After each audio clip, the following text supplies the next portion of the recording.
it's not a hard and fast rule for everybody. You know, some of us are leading great lives and everything's going our way. But when they're not, generally Saturn's involved somehow. And we're having to learn the rules of how life operates, of how the universe operates, because those rules are unyielding. The theory of general relativity, the idea of relationship between mass, space, and time. It's something that connects under Saturn as well. Has anybody heard the scientific experiment that you can take two atomic clocks, which are accurate to a billionth of a second or whatever?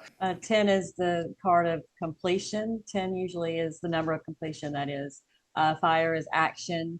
And so this card would suggest maybe if you discipline and action will bring you to a completed kind of like mission completed. That's what I'm seeing. People talk about the Aquarian age, how Aquarius is ruled by Saturn and it's ruled by Uranus, and it's described a process of Saturn first crystallizing existing forms of power, then Uranus coming in like a lightning bolt and smashing all of it. For me, it was more, I think I was like really contemplating life, and especially where I was career-wise. And like even the dates, like it was like I think June, somewhere in June of July of 2020. And at that time I had not even studied astrology, so I did not know it as much, but I just looked at it maybe sometime when we did our natal chart or after, I can't remember. But when I calculated it, I realized because at that same time I had a depression. Saturn doesn't care about rhetoric, you know, it only deals in realities.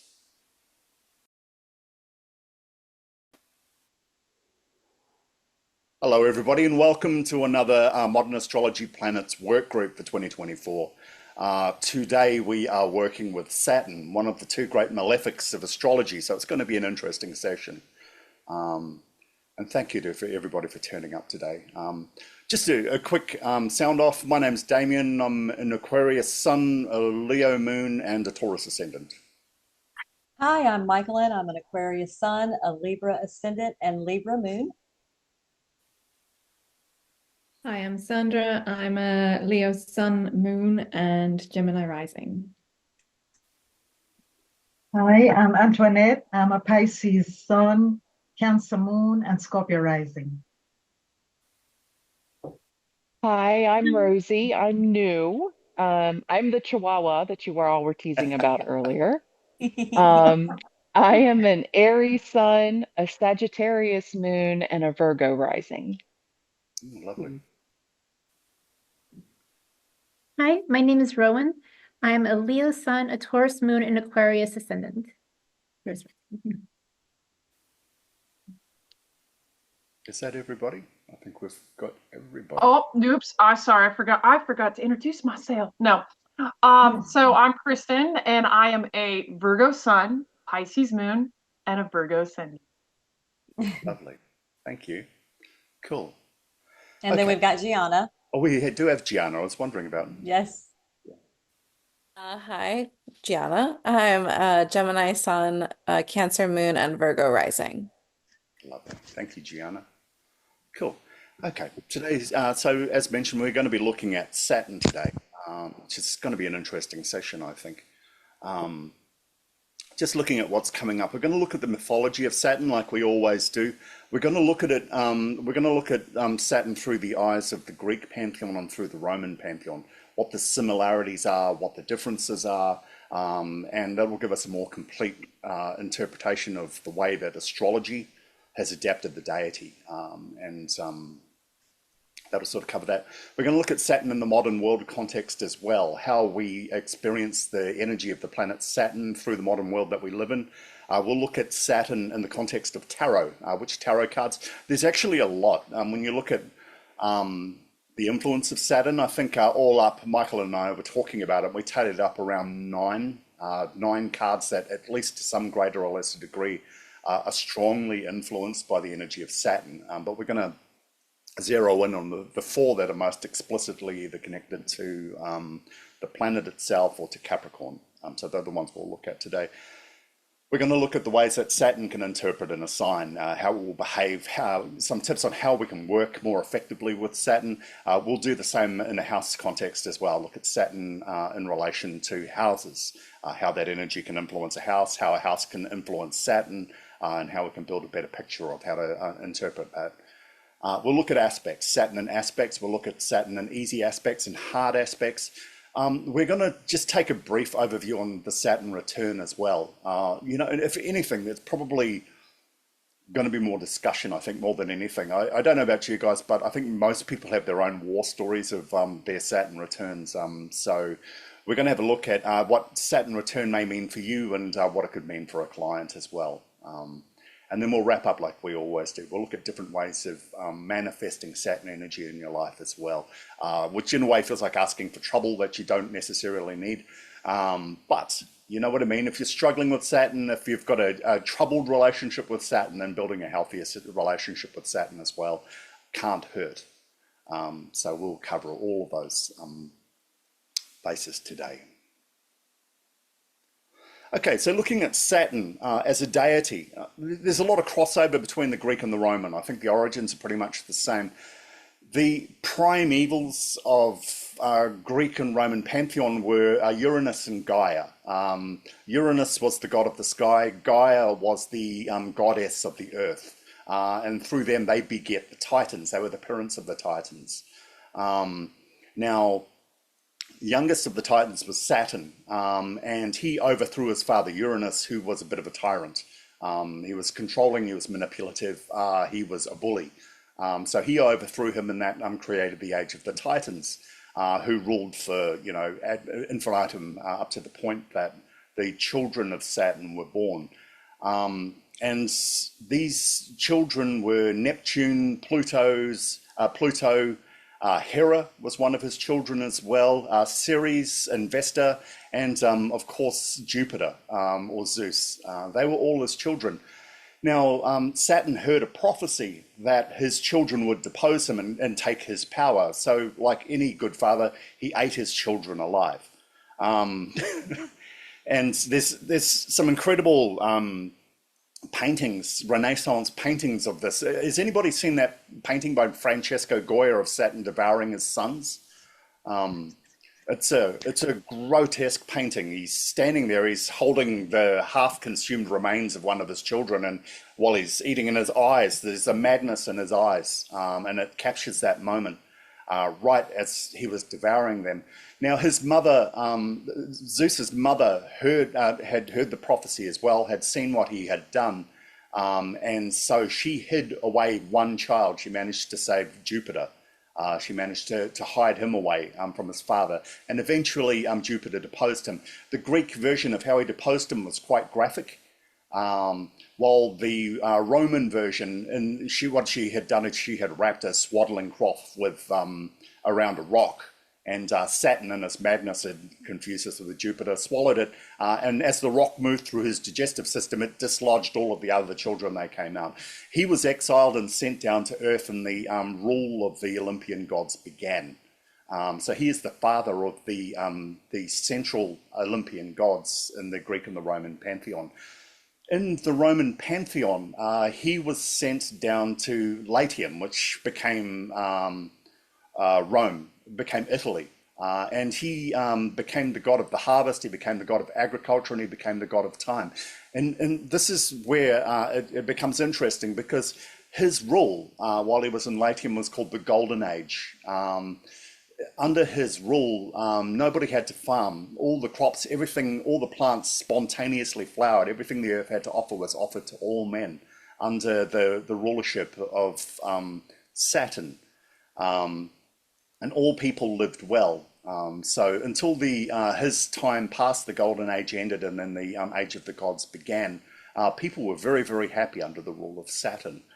Now, as a result, there is the biggest festival in the Roman festival is in the Roman calendar is not Zeus, it is Saturnalia. That was the biggest event in the Roman calendar. It happened, I think, around December the 17th. It ran for a week.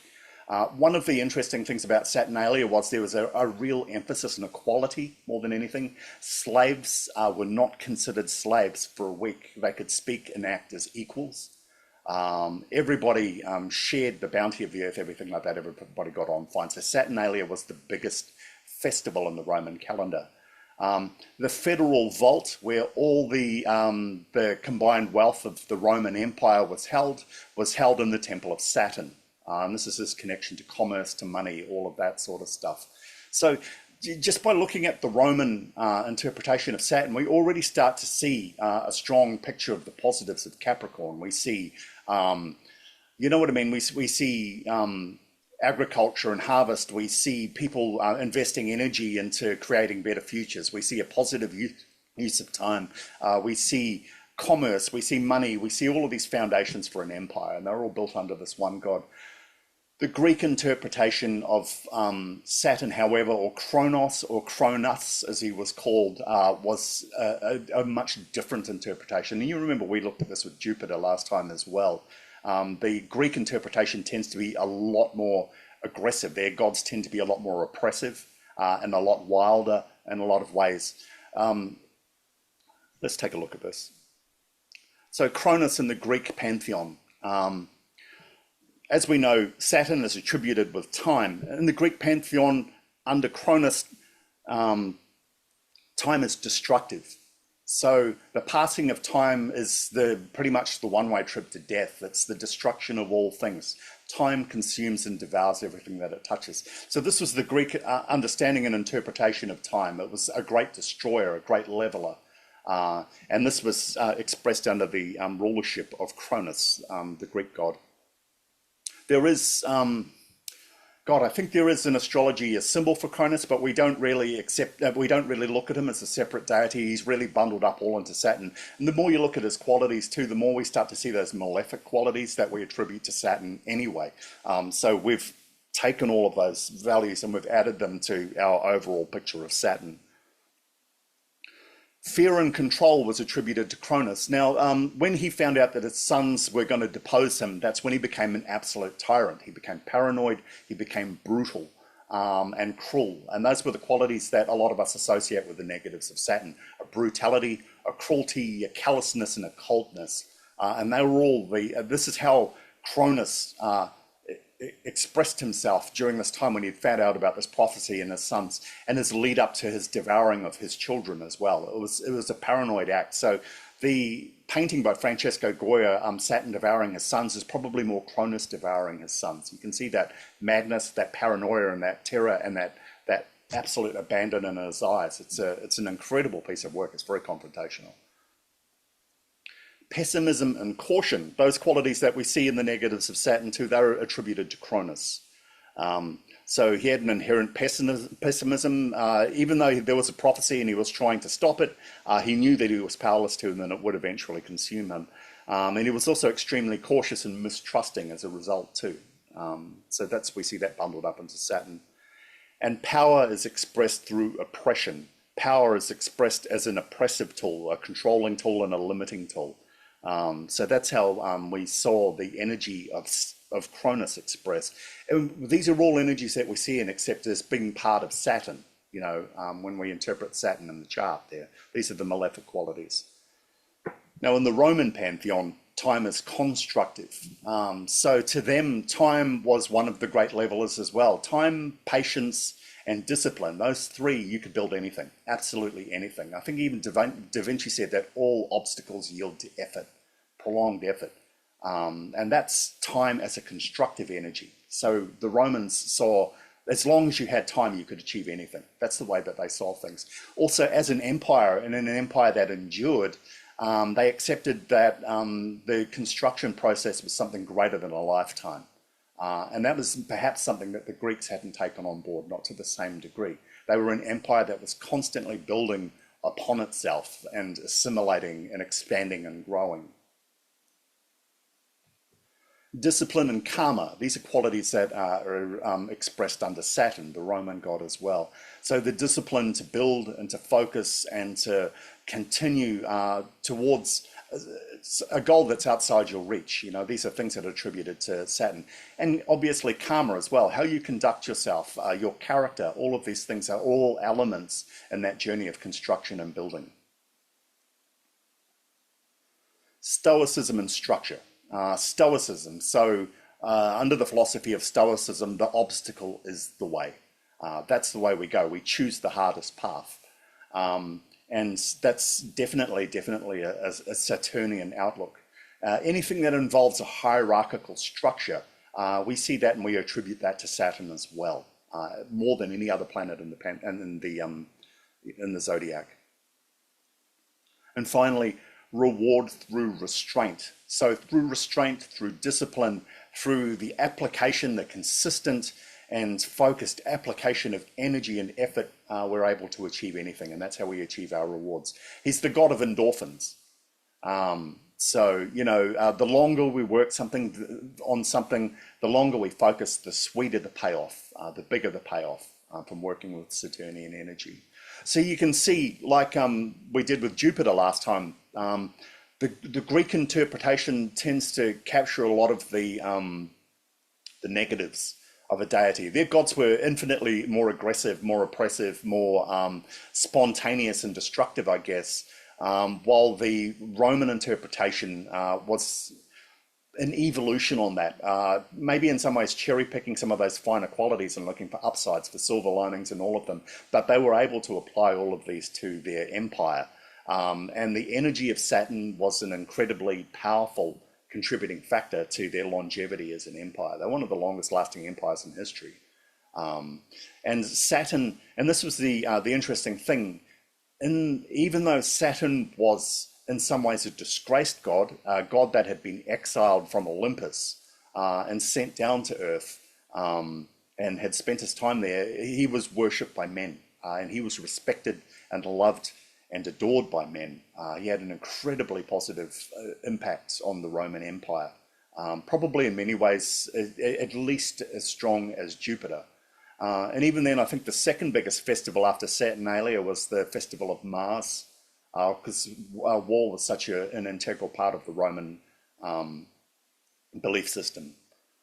So Jupiter, you know, as a ruling deity, was really a bit lower down on the list. I think, you know, even when it came to power, Hera had more sway than he did too. So, you know, he might have, by virtue of the fact that he was the one child that was not consumed, probably had a lot to do with how he rose to his role.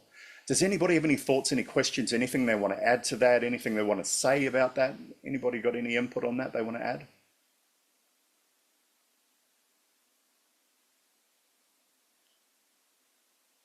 That's a lot.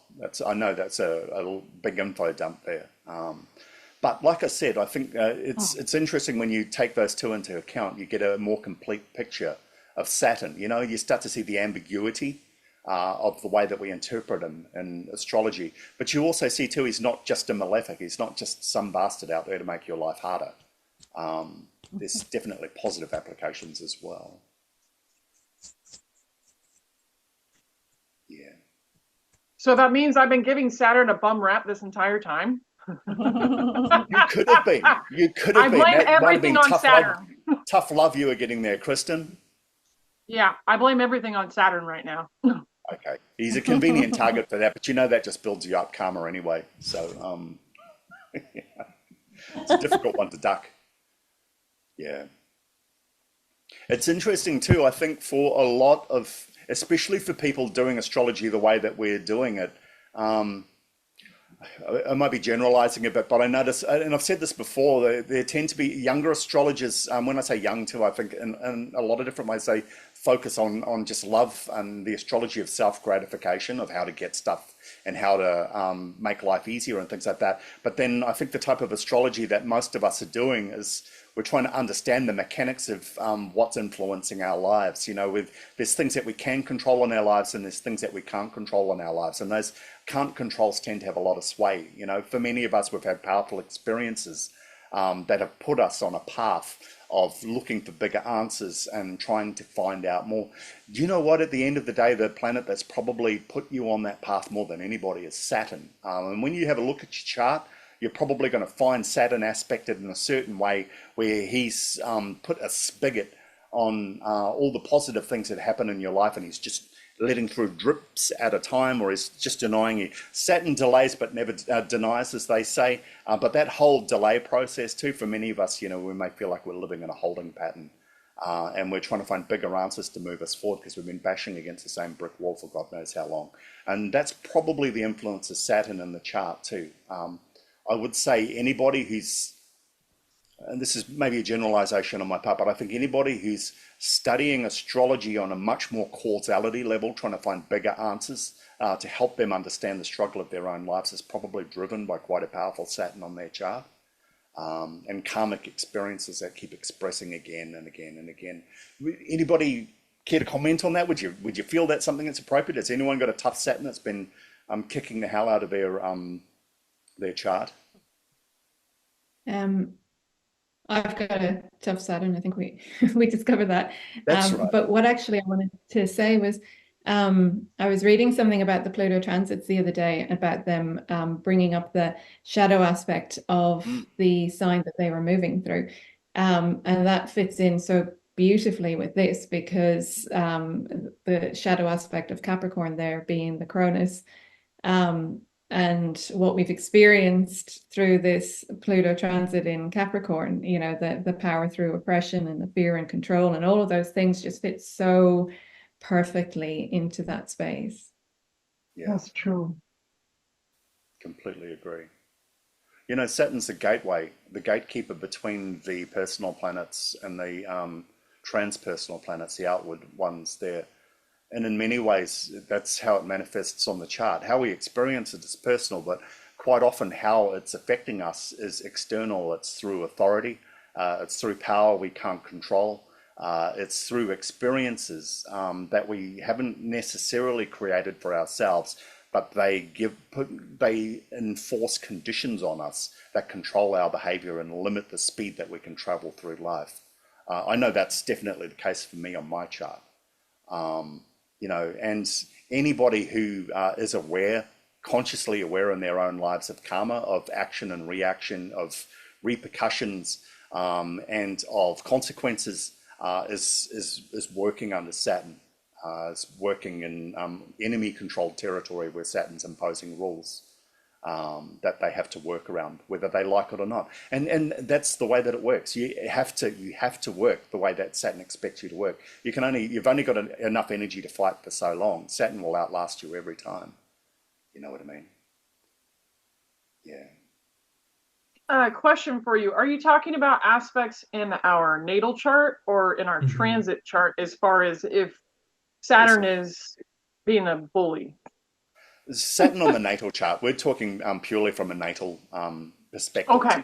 We're looking at Saturn generally when we look at all of these different qualities and things like that too.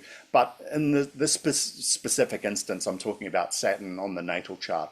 Generally, and like I said, it's not a hard and fast rule for everybody. Some of us are leading great lives and everything's going our way.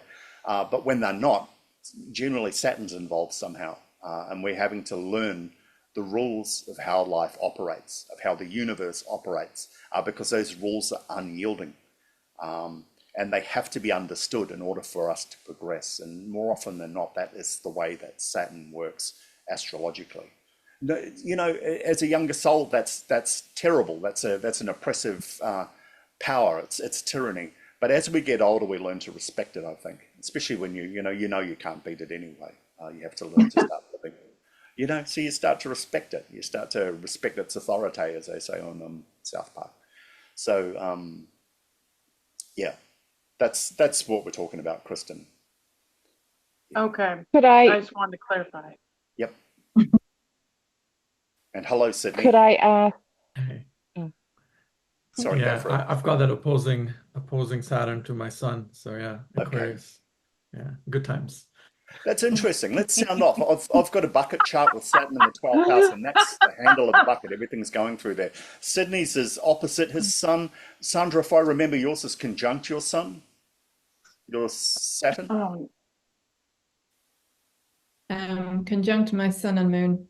Yes. I think it's sextile with my Saturn. Anybody That's the else? start. Mine is opposing my. Opposing? Okay. Losing my moon. Yep. I have Saturn that's square to the nodes in the Okay. ninth house. Yep.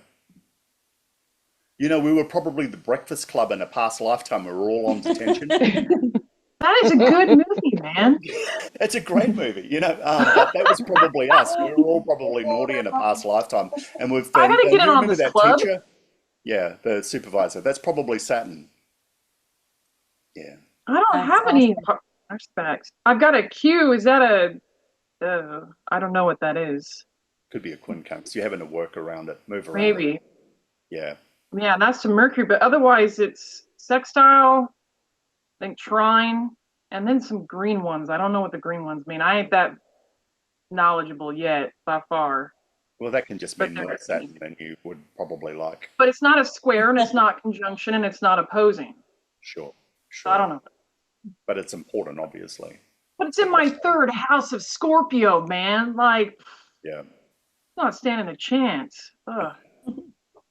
Okay. Let's move on. Okay, in the modern world, looking at Saturn. Saturn rules governments, law, and bureaucracy. And we're talking about old powers. We're talking about hierarchical structures. We're talking about old power and understanding of the way power works in societies. It's like in the US right now, sitting here watching from Australia, you're choosing from two different candidates that probably wouldn't be your first choices, but that's just the way the system works. You know what I mean? So at the end of the day, what you're voting for, I think, with the democratic process, and you know, this may not gel with everybody's way of thinking about it, but at the end of the day, we've got a system where we don't really control who rises to power. We don't really control what they do. The only real freedom we have is to vote for Party A or Party B. And in a lot of ways, that's representative of Saturnian energy. It's, you know, old power structures that are so entrenched. We're just not in a position to change them overnight. You know, it's going to take something pretty radical to tear that out if we want to take that into account. The law, as I say, property is 9/10 of the law. I can't think of a more Saturnian phrase than that. So the whole process of law, if you live in a Commonwealth country, then you're under Westminster law, which means the older a piece of legislation or law is, the more powerful it is. That's a very Saturnian way of looking at law and legislation. I think in the US, it's the constitutional law over there as well. So you've got an article that everything legally needs to move around in order to have being. And of course, Saturn rules bureaucracy too. So any structure that's too big and too clumsy that micromanages the hell out of something, well, that's definitely an expression of Saturn. Economic systems and capitalism. We're talking about old money here too. So we're not talking about like bitcoins and cryptocurrency and things like that. That's a more Uranian type of capitalism, but old style capitalism. Dollars, audits, budgets, fiscal years, accounting, all of that sort of stuff. That's all an expression of Saturnian energy. And in a lot of ways, the way that the modern world exists is still chained to the way the old world used money and so on. We're in a digital age now where things do all move slightly faster than they did before, but we still have the same hierarchies all in place as well. Conspiracy theory. Now, when I say conspiracy theory, I'm not saying conspiracy theory itself. I'm talking about the things that conspiracy theorists talk about. Illuminati, about hidden powers, about these great, you know, hidden things that are directing and controlling life and things like that. Conspiracy theory in a lot of ways is a reaction to Saturnian energy. You know, this belief that there are powers at work and things like that. That are directing and controlling the flow of the human race. You know, there's been a prevailing theory that's been going for a long time that 10% of the world tell the other 90% what to do. There's a math to it, and that in itself is a hierarchical figure. And within that 10%, you will have one person is telling or 1% that's telling that other 10% how to milk the other 90%.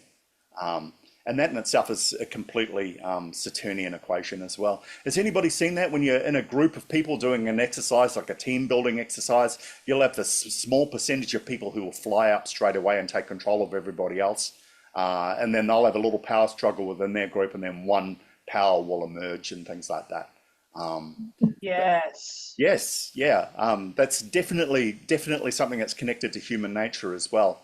And it's connected to conspiracy theory, to bureaucracy, to government, all of that. You know what I mean? Chinese have a saying: the people best qualified to for power wouldn't touch it with a 10-foot pole. So, you know, maybe the people who do are not the best people for us. Burnout culture. My mother worked for a company from New Zealand that went to Australia and tried to compete in the Australian marketplace. And an American company were partnered with them and came over. Their culture was to hire at 20 years old and fire at 29 years old, because they worked their people so hard that statistically by the time they turned 29, they had burned out and they were no longer beneficial to the company. That was company policy. Japan, a lot of people talk about burnout culture over there too.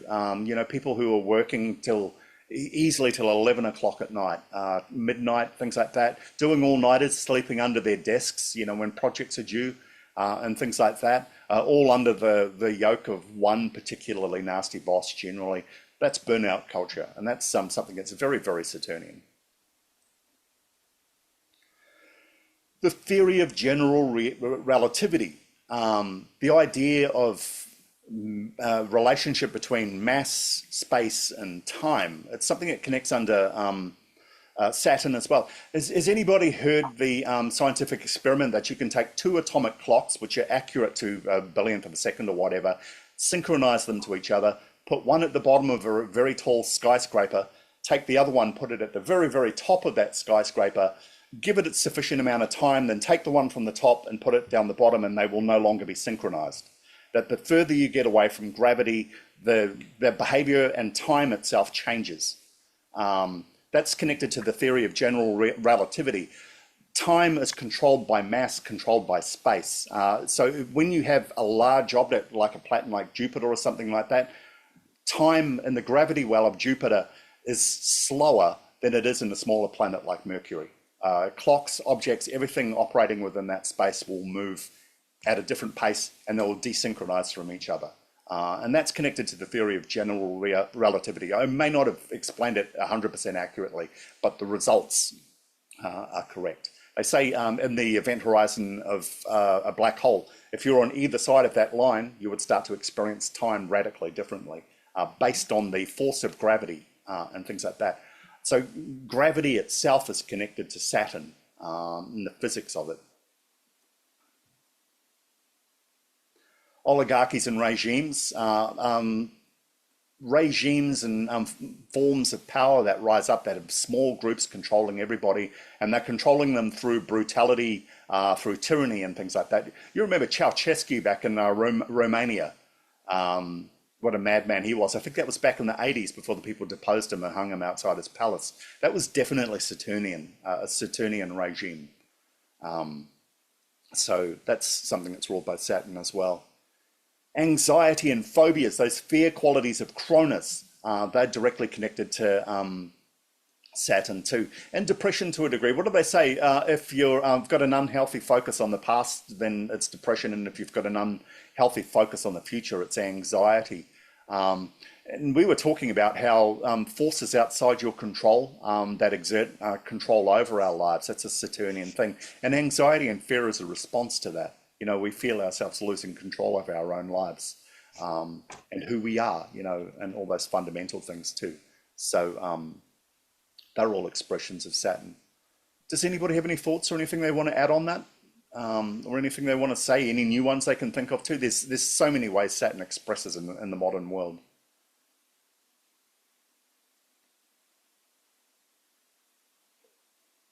Okay.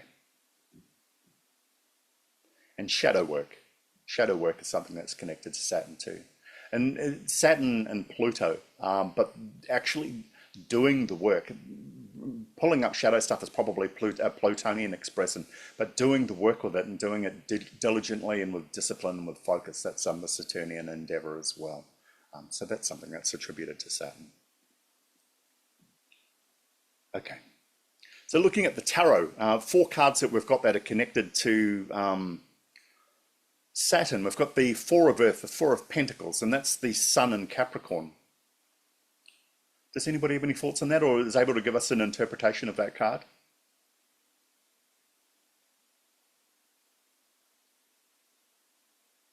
I think the interpretation would be they're very like rooted in the material gains of society, but that doesn't necessarily create lasting or spiritual happiness. Yeah, yeah, definitely. It's also the fear of loss of what you have too. It's the person who has got an incredible, has got more than they could ever spend in a lifetime, but they're terrified of losing it, so they cling to it. And it creates the same sort of energy as Cronus. It's resistance, it's fear, it's anxiety, it's tyranny, and cruelty. They can be expressions of that. Does anybody else have any other thoughts on that card? This is the card they call it King Midas. So his basic preoccupation is work, money, material, and the way it says that this is his entire world. So everything is blocked off. His heart chakra, everything. So and he's fixated on that. Basically, it's out of fear, So Yeah. everything is Didn't he blocked. turn his daughter into gold at the end of that story? Yes, and that's what he started to cry, and I think the tears Yeah. dissolved and made her come back. So it's quite a story, a circle, like the Yeah. way that worked out Yeah. for him. Okay. The Ten of Fire, the Ten of Wands. You can see in the image itself, he's carrying a lot. You know what I mean? Yeah. 10 is the card of completion. 10 usually is the number of completion, that is. Fire is action. And so this card would suggest maybe if you discipline and action will bring you to a completed kind of like mission completed. That's what I'm seeing. And Saturn being the discipline and being in Sagittarius, discipline plus action equals results. Great. Great. Yeah. I made a few notes on this, so Michaelin asked me Say again? to do search, so I did. So I looked at Saturn and I just wrote some keywords. Saturn would be boundaries, restrictions, limitations. And when he's in Sagittarius, he will slow down the travels and the movement and the optimism of Sagittarius. So that's why he's carrying all these burdens. And because Saturn in the tarot represents the world, so in other tarot, like all these fires, like I'm carrying the whole world. So it could be he could feel Jupiter, I guess, or would feel weighed down. He can't travel because of work concerns, a lot of responsibility. He can't be happy-go-lucky, and he has to be very responsible. So he can't be so carefree. And I put Saturn being ruling over time, a long time, and Sagittarius being long distances. So everything is going to take longer when Saturn there. And that's what I got for you for this class. That's So great. I like the way, but you gave a positive spin on it, Michael, and I really like that with the discipline, hard Yeah. work, we can push forward. Yeah. Yeah. So strength, it's in a lot of ways strength and endurance and stamina and things like that, and focus, I guess, ditching the frivolous and focusing on the long journey ahead and the willingness to take on everything that's required to get the journey, to complete the journey. Yeah. Okay. Cool. The Devil, Capricorn. Does anybody want to take a stab at that?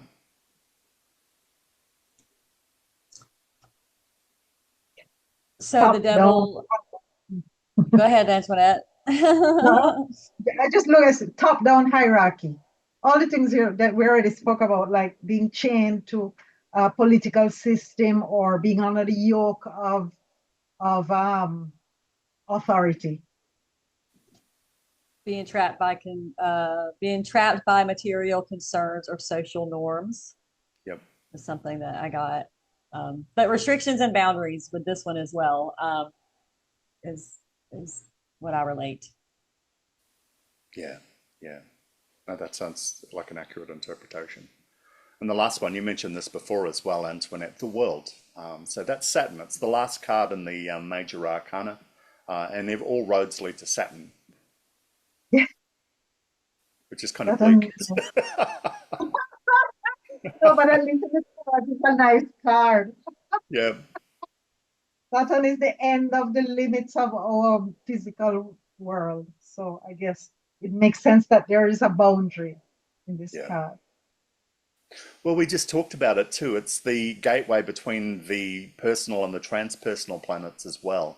You know what I mean? We start to see the expression of the external world begin in Saturn a lot more. The personal planets are all about us, and the ones from Saturn outwards start to express as forces that are moving around us that we need to work with. And Saturn's their bouncer in a lot of ways. He's standing there right on the gateway, you know, stopping us from progressing, you know, and making sure that we've got everything that we need. We've got ID. We're not too drunk. You know, we're all good to go. We're How much behaving. money you got? Where you got it from? Let me see your passport.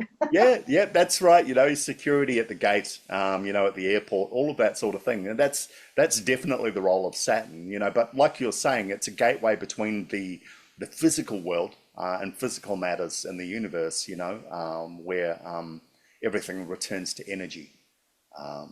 Everything begins again. The cycle of death and rebirth occurs, you know, and that's Saturn. It's the same with the esoteric point of view too. They call him the Lord of Karma. You know, and he's right there on the gateway. They talk about, I think, 3 different wheels of initiation, and he rules the second wheel, the transition to it. Which again, too, is why I think so many people like us when we're doing work like this and things like that. You know, we've got such powerful influences of Saturn on the chart. You know, we're already resonating and responding to that. Yeah. Does anybody have anything else they want to add to these cards? Any thoughts? Yeah, I was wondering if what system you were using, Damon, because I have some other cards with Saturn Yeah, here. you mentioned this last time as well. A lot of this is a lot of the ones that I've got are tied to like the Golden Dawn, the Kabbalah, and things like that. So I'm by no means an expert on it, but that's what the research I did all pointed to. Okay. Because Yeah. I follow the Golden Dawn, Okay. Yep. and they have Which all is these very other cards. heavily influenced by the Kabbalah as well. Yeah, and all these are Saturn too. So Yeah, well, that's interesting. I'd love to talk about that sometime because I did, you know, check and work with some other tarot readers as well, and you know, they all sort of were consistent with that. So I'd love to. The Golden Dawn, from my understanding, is a bit of a not a deviation, but it's a much deeper interpretation in a lot of ways, a lot more complicated, I think, too, than the Rider-Waite deck, for example, which is quite explicit in many ways. When I first started to learn the tarot a long time ago, when I first took a stab at it, for some reason I started with the Golden Dawn deck. I think that's the one that I found and not the Rider-Waite, and I struggled with it. I really struggled with it. I think I was trying to use a Rider-Waite interpretation, and I think the Golden Dawn probably makes a lot more sense the older you are as well, because it's a lot less about you, and it's a lot more about, you know, universal in that way too. That's my understanding, my limited understanding. yeah. Yeah. Okay. All right. Saturn in a sign. Saturn crystallizes whatever it touches. We've been talking about the different energy that planets express, and Saturn is an energy of crystallization. So when it touches something, it freezes it, it crystallizes it in place, it holds it in place. And so when Saturn starts touching other planets on the chart, that tends to be a way that it expresses. It starts to limit, it starts to choke at the extremes. It's a leash, it's a tether, it can be a chain. It can be stasis, it can be something that holds something in place. until a process or a sequence is unlocked, or we gain an understanding of how to move forward. And it can simply just slow things down as well. So Saturn has a crystallizing influence on what it touches. People talk about the Aquarian age, how Aquarius is ruled by Saturn and it's ruled by Uranus, and it's described a process of Saturn first crystallizing existing forms of power, then Uranus coming in like a lightning bolt and smashing all of it. So it's the age of Aquarius, and that what's it, Hair? That song they were talking about, it was probably it sounded like a pretty loving and gentle way to do things, and when you look at its crystallization and shattering, it's probably not going to be like that. And it makes sense when we look at existing forms of power and regimes and forms of control and stuff like that. It's not something that's going to give itself up willingly. It's going to have to cave in. Some ways, I think we were talking about this, Gianna, at the end of the last group last week as well. It feels like we're in a time where that's starting to happen. All the existing forms of power are shoring up and crystallizing and exerting more control than they have before in order to hold on to what they've got. Yet there seems to be more knowledge and more information surrounding that right now to make it very difficult for them to keep doing what they're doing. So maybe that's what's happening right now. And you know what's going to happen too as well, once these when you break up all the Saturn and you go into Uranus eventually is going to be Saturnized, because you're going to need a leader again for these small groups, and they're going to go, because there is nothing outside of Saturn. Well, that's true. Uranus, it's an idea. Saturn is your limit, so it brings us back home. You're right. After World War II, remember, I think society in a lot of ways, people were a lot more positive and a lot more engaged in their society, but we probably had all the control of Saturn anyway. And eventually that all just crystallized and led to what we have now. You know what I mean? And there's probably never been more of a stratification. Actually, the last time, I think, and we talked about this again, Gianna, the last time we had this level of stratification was around the time of the French Revolution, with what the 1% had as opposed to what the other 99% have.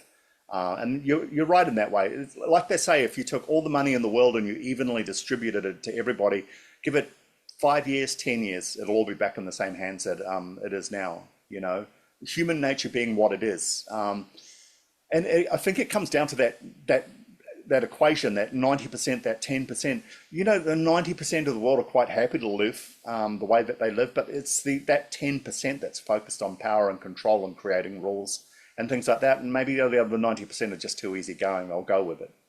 You know what I mean? So it's definitely a minority we're looking at there.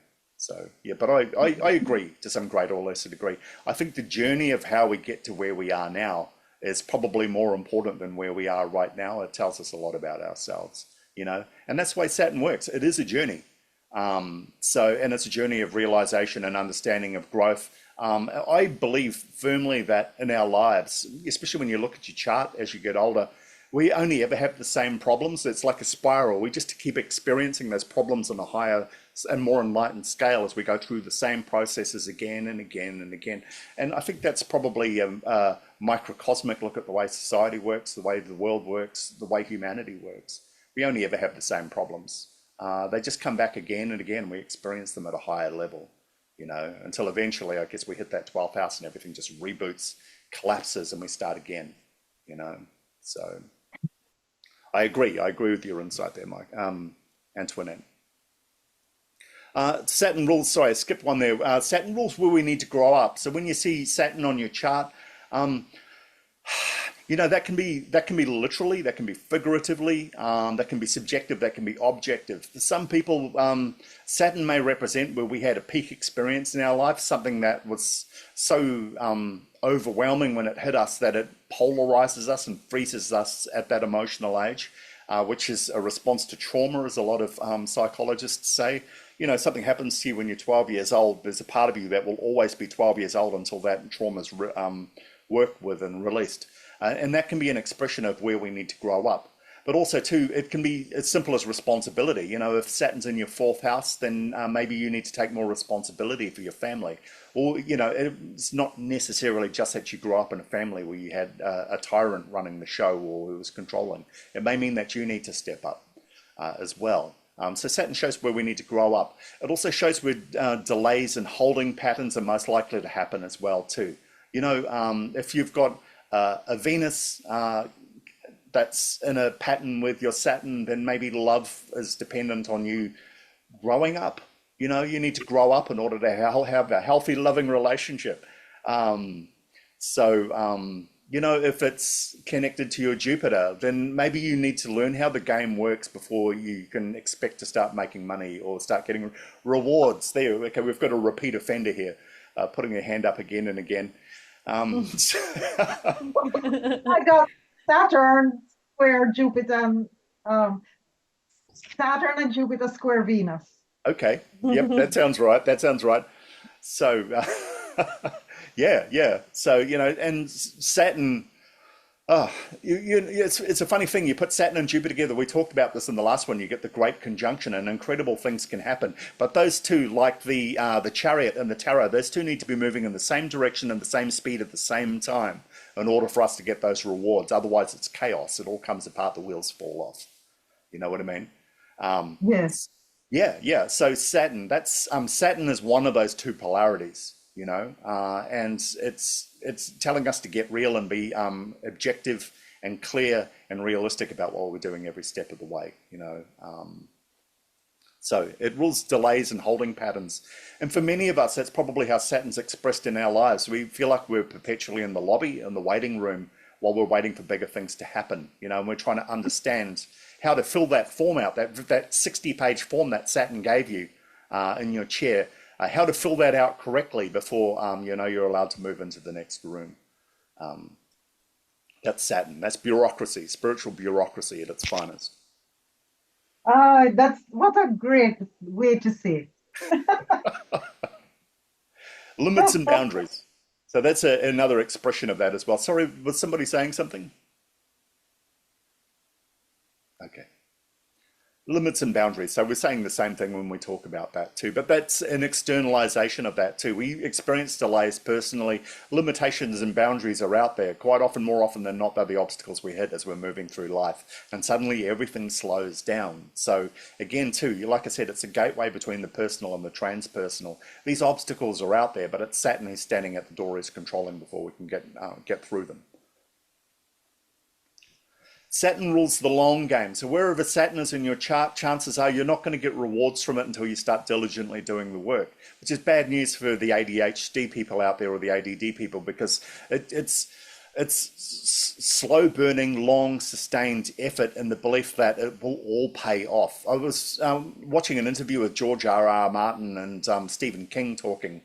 They were talking about the whole writing process, and George R.R. Martin was going nuts. He was saying to Stephen King, how the hell can you write so many books? He says, in the time that I wrote one book, you've written 20. He says, and Stephen King said, if I write 6 pages every day, in 2 months, I'll be done. And that's his whole philosophy. And that's a completely Saturnian way of looking at it. And that's how he writes a book.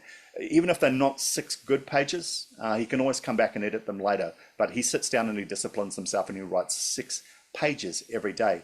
And ironically, in his more controlled, slow, methodical approach, he's able to cover a lot more ground. It's the tortoise and the hare at the end of the day. While George R.R. Martin, everybody's still waiting for the next Game of Thrones book, but not waiting at the same time, because it just doesn't have any bearing on the first books anymore. It's just gone completely haywire anyway. I think even he can't remember where he's at with those. So Saturn rules the long game. Tough love.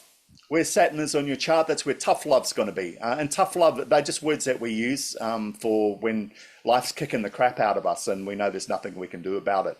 And it will keep doing that until we harden up or we wise up. So that's Saturn's loving influence in the zodiac as well. It's tough love. Yeah. Mm-hmm.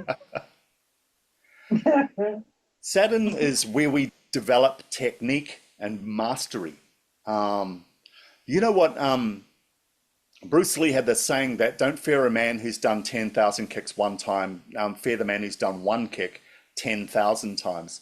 That last kick that he will do will be so economical on energy, so efficient, so quick, so powerful and directed, it'll be overwhelming if it's been done 10,000 times. And that's the Saturn philosophy. Mastery is not something we're born with. The world's full of people who are born with talent and skill and things like that and do nothing with it.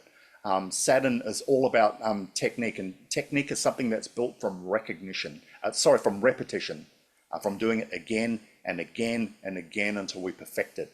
And in that That's way, why I'm here. yeah, well, yeah, absolutely. I So love Saturn.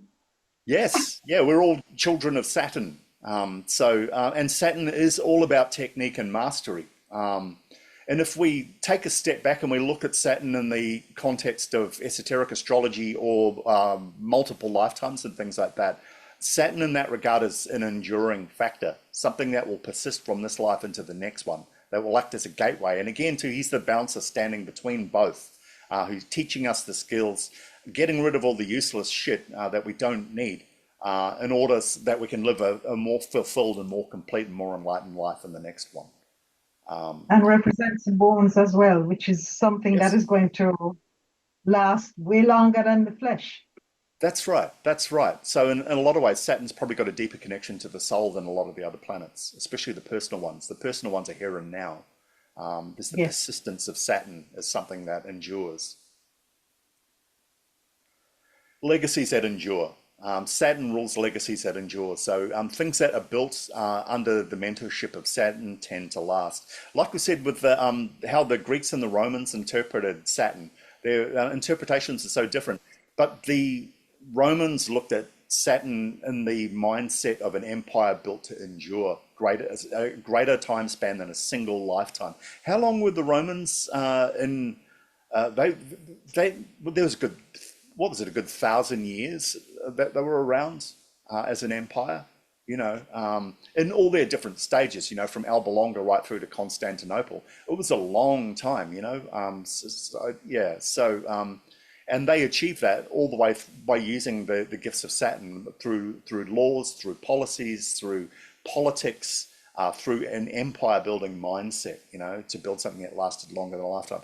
It was the individuals who destroyed the Roman Empire. It wasn't the empire itself, And we see this all through life anyway. We see in connection to religion. More often than not, most religions are healthy and beautiful at their heart. It's the people who twist and misinterpret it, who turn it into something else, for their own personal gain or power or gratification and things like that too. And that's a general statement too.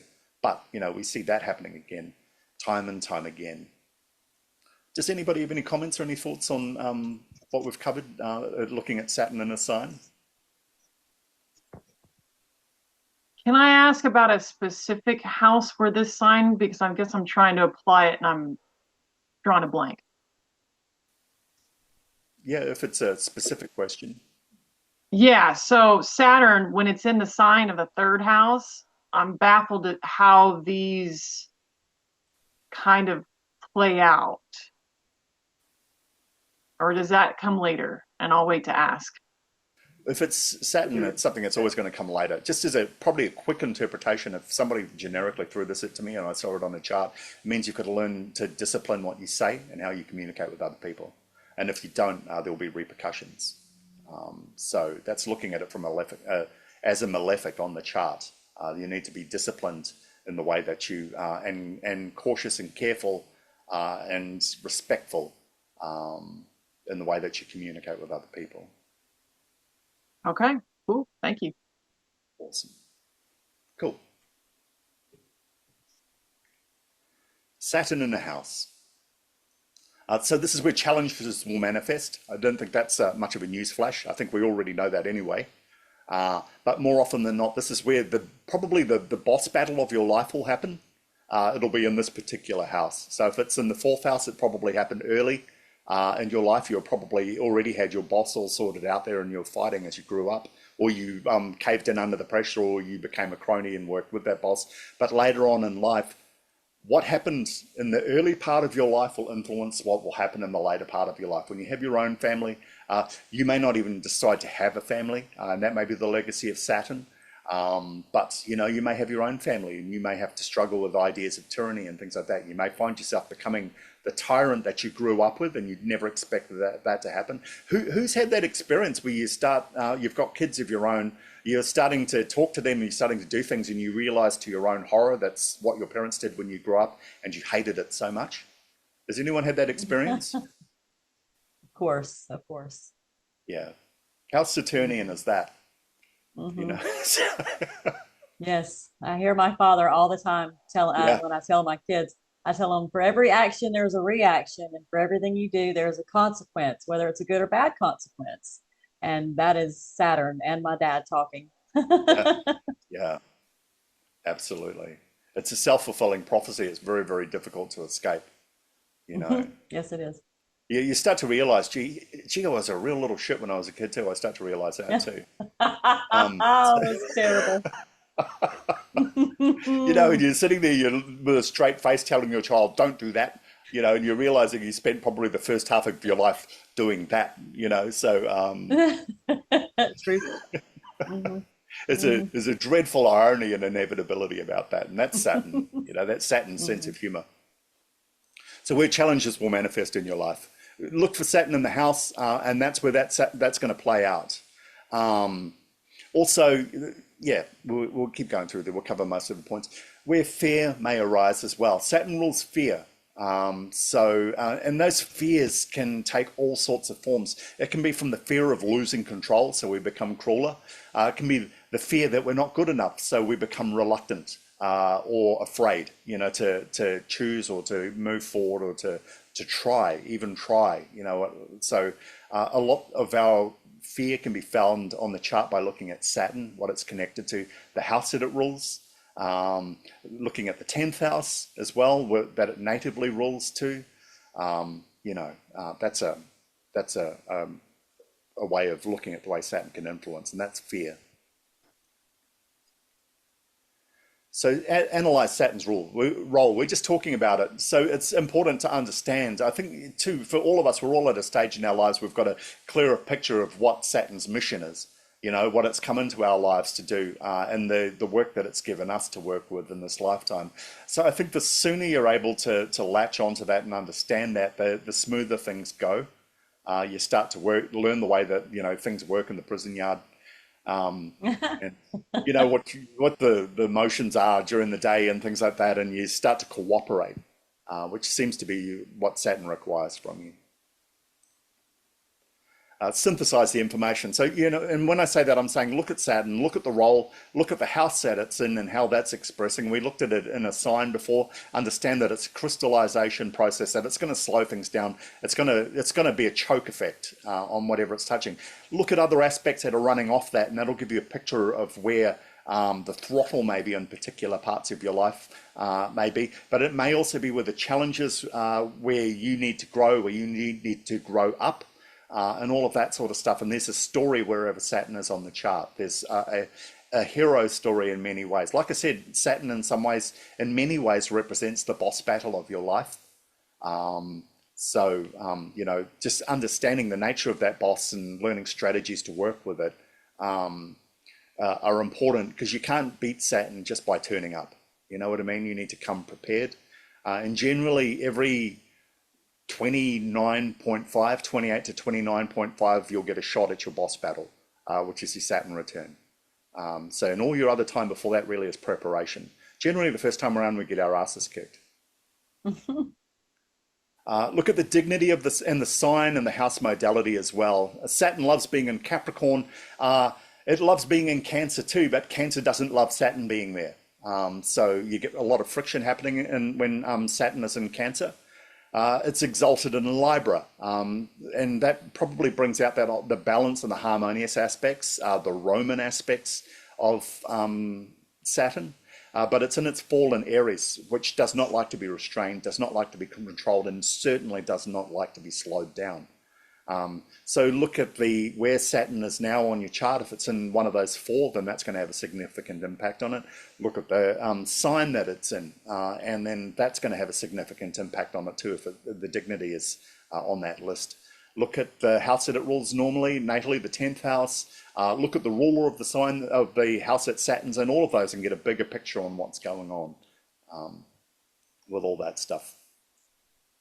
And look at aspects to other planets. We just mentioned that. And houses that Saturn rules, like we said. So, you know, the 10th house, get an idea of what's going on in there too. That can give you some impact on what's going on. Okay. Did anybody have any questions about that earlier stuff? The sounds of the houses and the signs? I know we moved through it pretty quickly. You know, when you're talking about Saturn, the conversation all tends to go one way. But did anybody have anything they want to add or any questions that they had? Okay. Working with aspects. I actually do have Yes. one question. Okay. Because I like my interpretation of Saturn is that it is a challenging planet. So how would how would Saturn express itself in a positive way in its domicile of Capricorn and then also in its legacy domicile of Aquarius? If it's a planet that like represents and presents like boundaries and limitations and like hard work, how would it express itself in a positive way? Have you heard the phrase? It's a wrestling phrase. It's called "embrace the grind." It's a Stoic term, Stoicism term. Wrestling, out of all the martial arts, is one of the physically most demanding and enduring. You need incredible stamina for it, and so if you're going to be a wrestler, I'm not talking about like the WWE type wrestling. I'm talking like Olympic wrestling and things like that. If you're going to be a wrestler, then you need to learn to not only endure but enjoy hardship and suffering and physicality, because that's where all the rewards are. Mike Tyson had a quote about that too. He said in order to train the way he did, you needed to learn to love pain. You needed to learn to love suffering. That's it at its bleakest context. But too, you also meet people. I've met people in my life who just seem to understand the way Saturn and an example of people who just understand the way money works. I've got to admit, Saturn on my chart is haywire. It's in the 12th house and all of that. One of the real struggles I have is with money, understanding. There was an episode of Mad Men where Donald was talking to his wife, who was from on old money, and he said he did not understand money. He had not grown up understanding money, and that's definitely me. I don't really understand how it works, but some people just get it, and they know how to invest. They can see the flow and the change of money. Some people understand organizations. I notice when you go to the richer parts of town, everybody drives at the speed limit. Everybody follows all signage and things like that. And when you go to the poorest parts of town, everybody's driving haywire, and they're driving too quickly and they're abusive and they're violent and all of that sort of stuff. Some people understand the benefits of following the rules, and those benefits gladly give themselves up to the people who are able to understand and follow those rules. You know what I mean? People who are buying their fourth or fifth investment property, people who are independently wealthy, entrepreneurs who are retiring at 27 or 28 because they understood the flow and the way that everything works, and everything just unlocked and followed a pattern. You know what? While the rest of us didn't get a guidebook, don't even understand where the struggle's happening and things like that. So some people just get it, and Capricorns especially can be really, really gifted in that regard. I heard a story of a Capricorn who, and this is a true story, he passed away suddenly. Nobody expected it. When they were emptying his house, they found more than $1 million just in notes, all in boxes and bags, plastic bags and things in the closet of his house, and a rifle next to it to protect it. And nobody knows how or where. They know that he earned it because he was always a hard worker, but he'd been diligently doing it. He dressed poor. The car he had it for 30 or 40 years. He'd been servicing it and looking after it and all of that sort of stuff, which is such a Saturnian way to do things. So if you follow the laws of Saturn, in a lot of ways, it's a fast track to success. And, because Saturn rules the 10th house, that process. And some people manage to do so much in a lifetime, in one lifetime. You know what I mean? Yeah. Does that sort of answer your question, or at least give an idea of how that might express? Yeah, definitely. I'm trying to like think it through for Aquarius though, like how Aquarian energy would express The itself. one of the ways that could express is there's a coldness to Aquarius as well, and it could be cold science, cold, cruel science. Science that is able to do that whole story of what was it at John Hopkins University back in around the 60s. That guy did experiments on rats to see where the give up point was. He was drowning them in containers and timing how long it took for them to give up. Sorry, that's an explicit way to say it. He just wanted to know when they were going to give up. That's an expression of Saturn in Aquarius. It's cold, it's cruel, it produces doubter. His works unlocked a lot of really important stuff that followed up, but what he did was abominable, unforgivable. Probably a lot of the scientists during the Holocaust and things like that, the German scientists and things like that, scientists all around the world who do atrocities. Oppenheimer, and this might be an example as well. But every one of those breakthroughs crystallizes, and then it shatters what's happening in the times, and then the whole human race moves forward. That can be a way that it can happen in Aquarius, definitely. You know what I mean? And that was that process we were talking about before, where everything crystallizes, then it shatters. And they seem to be on the cusp of doing both. They crystallize everything in order to set up the shattering that happens after.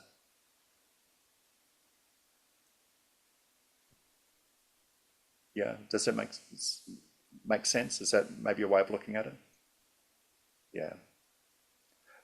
Saturn in Aquarius can rule cruelty, absolute cruelty, dispassionate cruelty in the pursuit of knowledge and growth, whether we need that growth or not.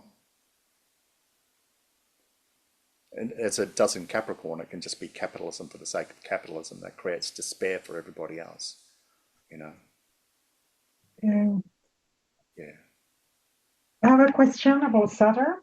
Okay. Because what you just said, because you consider it one of the malefics. That's like, in old style astrology, we call them malefics. But you said a word, cruelty.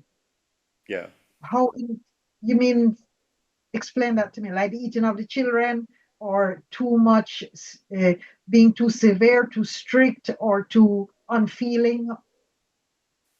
Every planet's got a tool that it wields. Mars rules force and action.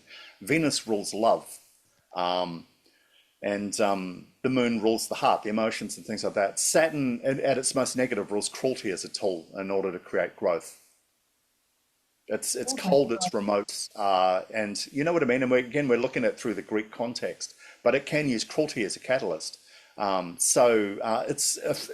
look at any person who's been crushed under the wheels of authority, where does that lead? That leads to prisons, that leads to asylums. They're sent to places where all their options disappear, and then they're just waiting. You know what I mean? They're in a waiting pattern to either wise up or they get swallowed up by the system, you know? So Saturn uses cruelty as a tool. Pluto uses death. You know, if it will kill something in your life, in your chart, or things like that, it will cut it out. There'll be no negotiating. And that's why those two are malefics at the end of the day. There's no discussion, Okay.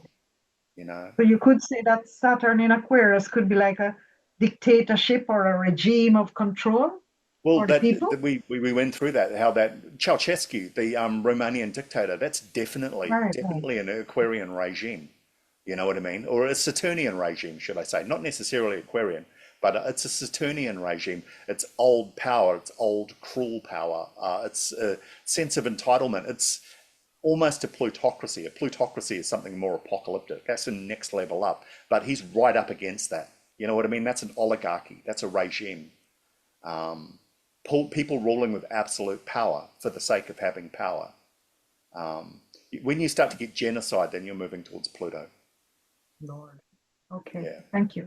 So that's it at an extreme. That might be an example. Yeah. Does anybody else have any questions to follow that? To put a bit of light in the conversation. Yeah. Okay. Working with aspects. So the positives first. Saturn conjunct. It creates accountability and structure. So whatever Saturn's conjunct, you're going to have a slowing down. It's going to happen for the planet that it's conjunct with, and there'll be an accountability and a structure involved too. I think if memory serves correctly, we saw that when we were working with Sandra's chart. She has the Sun in Leo, and then she's got the Saturn sitting right on top of it. So there's an accountability for the way that Sun operates. You know, you have the instincts. You have all those propensities that Sun has, but then you've got Saturn standing right behind you. You know, he's making you accountable for what you do with that energy too. So Saturn conjunct something adds accountability and structure for it. And depending on what it is, if it's like Mars or something like that, you'll start to get those impacts will happen quickly. You know what I mean? You'll start getting that feedback really, really quickly. If it's in the moon, then it can be the way you feel, the feelings that you have an absolute impact on the way that you relate to the world and things like that. Mercury, how you talk, we were just talking about this before, how you talk and how you treat people can have immediate feedback. There can be results and consequences, you know. So that's Saturn conjunct. And has anybody got Saturn conjunct something on their chart? We talked about Sandra, but does anybody else have anything on their chart with Saturn sitting right there like an arbiter? Okay. Well, Jupiter, but they're not personal planets, so I don't want to pay too much attention, you know. Sure. Well, that's called the Great Conjunction. So, you know, I'd be looking into that on your chart. You know, that's a powerful aspect. I should. Okay. All right. I Yeah, will. you could run for the next election if you start now. So I'd vote for you. I would Oh, too. thank you. I have a question about Saturn. Like Yep. when Saturn is conjunct a planet, will the action of Saturn make a difference if it is before the planet or it is after the planet? Like if you have Saturn's sun and Saturn is before or after the sun? What's the rule with transits? There's a rule. I don't do a lot with transits and progressions, to be honest, but there is a rule between a personal and a transpersonal planet. I think the transpersonal gets authority, doesn't it? Can anybody? Yeah. It does. So look, I think it's probably more complicated than that. It normally is because there's normally more than one planet and one aspect involved. So we really need to tease out the whole pattern before we really understand how it's expecting. I Yeah, don't look at it as something that's happened statically, you know, and I don't look at a chart like, okay, this is happening here in this little cluster and this is happening over here in this little cluster. I try to get an understanding of how those clusters might work, but then I want to see how all those clusters operate everything together. within the Okay. gravity well of each other. So that's how I'd look at it. And when we looked at the Saturn and signs and houses, we sort of started a process from Saturn and then we started expanding out from there. So that might be a way to look at it. And you know, you talk to people.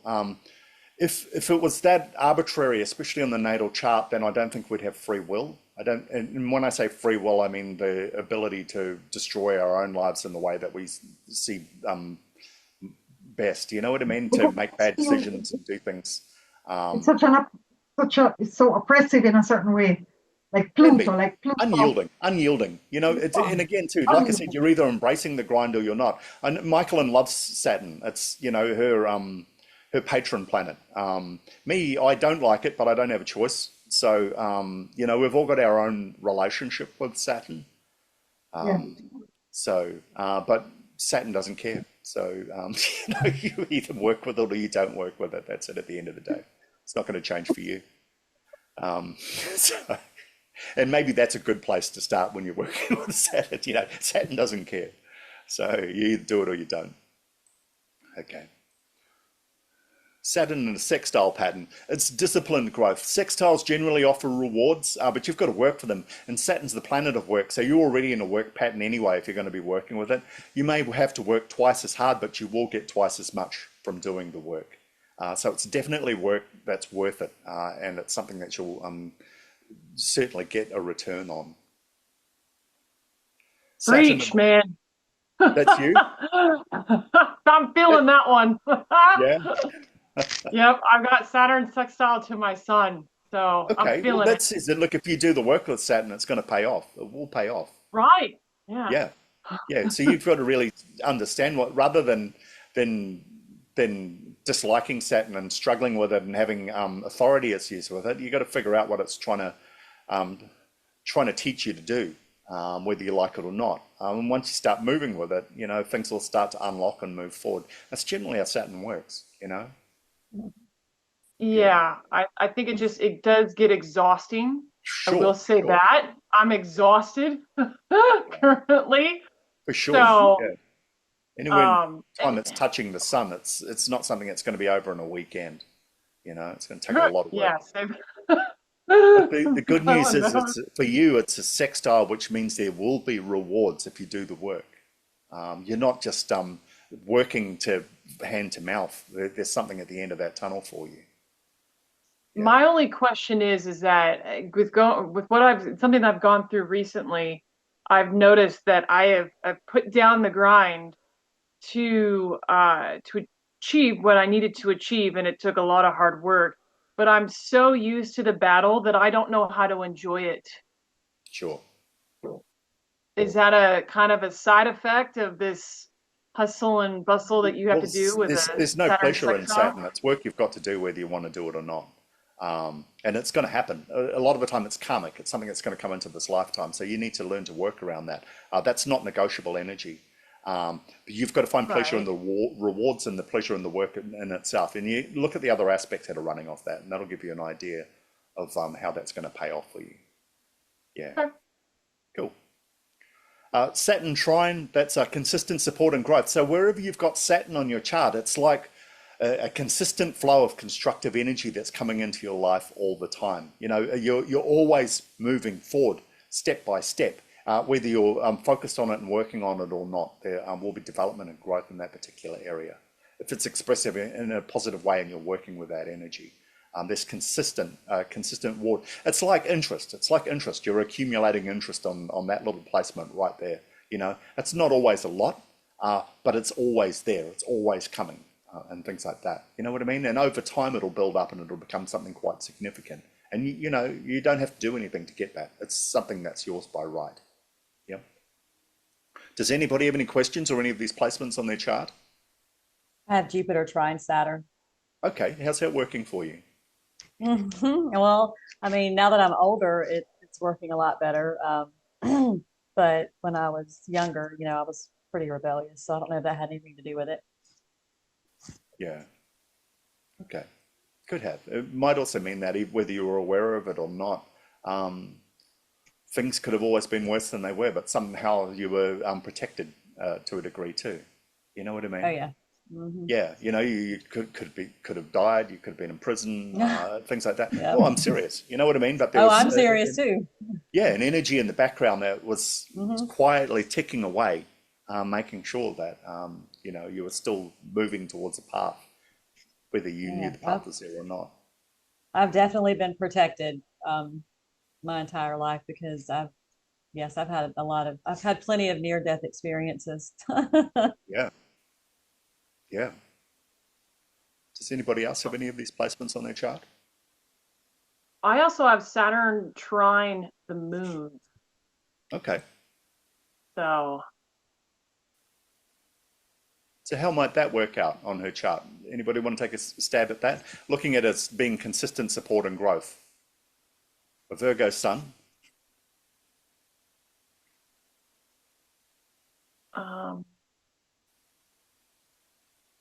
Yes, I think it takes a little bit of effort. It takes effort for me to kind of tune into my feelings. Yeah. And I used to, like, years ago, I used to just be like, I don't want to deal with them. It's too much. And I had got to the point where, like, I needed to be able to get in touch with them and be able to, like, look at a feeling wheel and figure out what emotion it was, because I'm sure it's beyond the basics of mad, sad, happy, and, you know, calm or whatever. Like, I had to start putting them on there, start figuring out how to formulate sentences when talking to people and using those words. I do struggle with how, when I do use those feeling words in a sentence, it doesn't impact people to change. That's frustrating.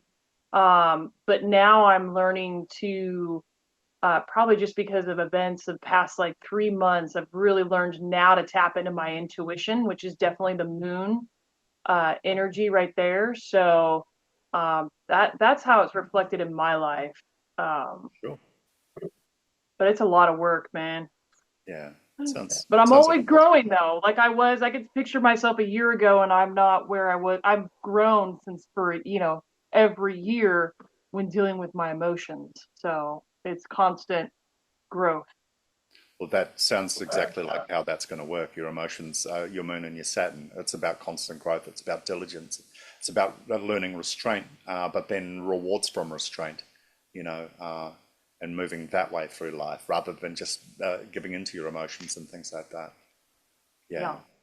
Yeah, no, that sounds like a definite way that it could work. Okay. Working with aspects. Saturn quincunx. Uneasiness and discomfort. It can be a mistrust pattern. It can be a struggle to trust other people pattern as well. It can be some people who believe that the world, they never quite get it right with the world, that there's a way the world works and they're not working with it in the right way. And that, they're struggling. They're struggling to understand the bigger game and things like that, and they don't feel like they're a part of it. So those can be ways that a Saturn quincunx can express. That's if we're dealing with it at an emotional level. It can be a constant level of adjustment too. It doesn't matter if you work a certain way, you might not get results. So it's learning to fine tune the work that you're doing in order to be able to progress and things like that. If you don't get the balance right, then things either don't progress or they can even go backwards. So that's how a Saturn and quincunx pattern can express. Saturn square another planet on the chart can instantly create obstacles and tension, and you can see how that can happen. Saturn can immediately start applying a chokehold on another planet when it touches it. It can slow it down. It can create resistance. It can freeze it in place and things like that too. But like any square, if you're willing to do the work, then that's probably more than any other planet. Working on a Saturn square probably will yield a lot of rewards. I would suspect that a lot of very successful people are successfully working with a Saturn square on their chart, and that's actually the fuel and the theme for their success, that they've been able to do the work. A lot of people, you look at somebody successful and say, wow, they're lucky, but you don't see the decades of work that was happening before. Well, that may be a Saturn square pattern that person's been working on for a lifetime, and then it suddenly paid off. And let's face it, with Saturn, a lot of the time those rewards don't really pay off until you're much later in life. Was it Walt Whitman who said he wrote his best stuff when he was in his 80s? Yeah. So that's, just the way Saturn works, and that can be a Saturn square. Every book he might have done before that might have been just a practice run for those great books he wrote in the winter of his life. And Saturn opposite another planet is external pressure. So more often than not, it's a pressure outside your own creation or your own life, some other big obstacle, authority, a powerful figure, a pattern, the police, if you're constantly having trouble with the police. It can be illness. It's a type of illness that will hold you in place and things like that, depending on what planets and what houses are involved and things like that. Things that hold you, that seem to keep you out of the world, that detach you and push you away from where everybody else is. For a lot of people, you could feel like you're that person who seems to be living this type of life where you're right out on the fringes, looking at the rest of the world having their own happy lives and doing their own simple things. And everything in their lives seems to fall into place, yet you seem to be struggling all the time, and you can't seem to relate to the rest of the world the way that people are living it and things like that. So that can be how that Saturn in opposition can express. Does anybody have any of these patterns on their chart, or any insights or thoughts into how they may work? Yeah, I have a lot of the the negative ones. I think the only trine I have is with Pallas. I don't know if we talk about Pallas in our Okay, the asteroid. course. Yeah. You know what I though, have Sydney, I this. remember on your chart, you've Yeah. overcome a lot and you've done really, really well with that. It's propelled you to really understand. This is just my own synthesis of what we talked about with your reading. You've had a Yeah. lot of tough stuff happen in your early life, and you've had to toughen up and harden up really early and make choices about yourself. But it sounds like you've done it, man. And you've really got this really positive, energized version of yourself. I think, that's what I see when you say that. And like I was Yeah. saying with that Saturn square, it sounds to me like you've been doing that work. Yeah. Yeah, it was the opposition, yeah. Yeah, What are inconjuncts? that's it, quincunx. That's a concurrence as well. Okay. Yeah, Yeah. I have the Mercury in conjunct Saturn, Venus in conjunct Saturn, yeah. Saturn opposition Chiron, Saturn square Ceres, and then the Sun opposition Saturn. Lots If I of remember your chart correctly and your reading correctly, a lot of the power you've been able to exert over your own life has been through making your own decisions, getting real about, okay, is this right for me? Is this not right for me? And then making a decision from that. if I remember correctly, I think one of the earliest decisions was your relationship with your family, because you found yourself in Canada by yourself. So you had to make decisions about how you were going to live and who you were going to be. And you made those decisions and you acted on them. Is that correct? Is that a correct summary? Yeah. And man, from what I can see, you're definitely all the stronger for it, and all the more seated in yourself as a personality as a result. It's given you a lot of strength. That's my understanding. And that if that's how we work with, if that's what we can get from doing the work with hard Saturn aspects, then man, I think it's worth it. You're an example of somebody who can pull that off. And how old are you? You're not that old. Yeah. Well, I just turned 33. I mean, it's like, yeah. You've really killed it. But man, that being said too, I know a lot of other 33-year-olds who don't have the maturity that you have. So that's another Saturn thing. But I think that's what it is. I think I had no option, because I had so many of these just like affecting me from a young age. So yeah. But at the very bottom, when all your options are diminished, you're generally left with one of two. You know what I mean? You either go with it or you don't go with it. And that in itself is a choice. From what my memory and my understanding of your reading was, you didn't wait till it got to that stage. You started making your decisions earlier while you still had other options, and you invested in those options and you followed your energy through. And that is Saturn working 100%, Yeah. And that's given you a lot of strength and a lot of confidence, I can see that as well. So does that sound right? Yeah, it sounds right. Also, a mini life update. I just gave in my resignation today, and in 2 weeks I'm going to Thailand to study Thai massage there. Yeah. To study what? To live or? Thai massage for a month there. Yeah. Okay. Yeah. Great. And then I'm going to travel the rest of Asia, like not all of it, but half of them. Yeah, and then I'll end up in India, where I'll be doing another bodywork course that has to do with using Tai Chi, like the energy life force, to like help release emotions if they're stuck in your body. So I'm excited for that as well. Then you should probably explore that Saturn on your chart a little more, because generally when people are presented with the obstacles you've got to your Saturn, the conclusion they make is to stay where they are and keep working and doing what they're doing. So you've managed to get that energy to work for you rather than you working for that energy, if that makes sense.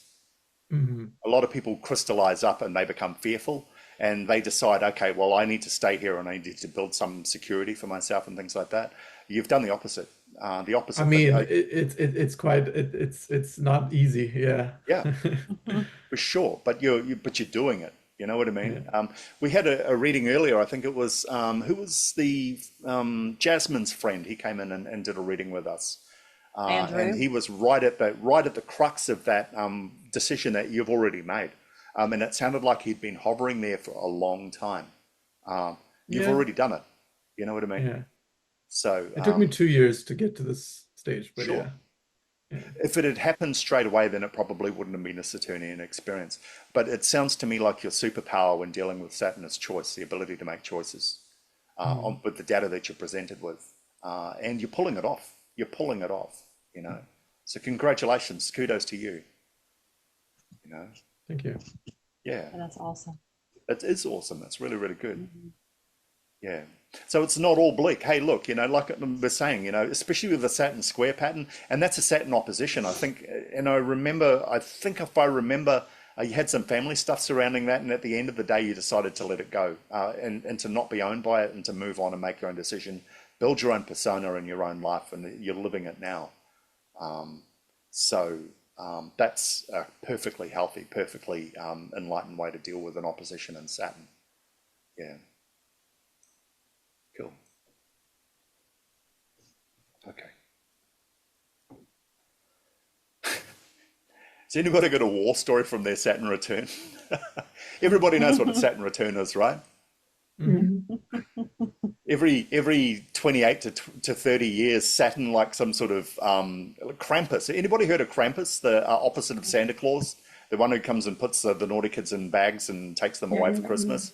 Yeah, well, that's Saturn. He does that every 28 to 30 years in our lives. He does a tour of the chart and then he comes back with his bag of coal and gives his presents to all the good little girls and boys. Anybody ever any Saturn return stories or any feedback on how they experience their Saturn return?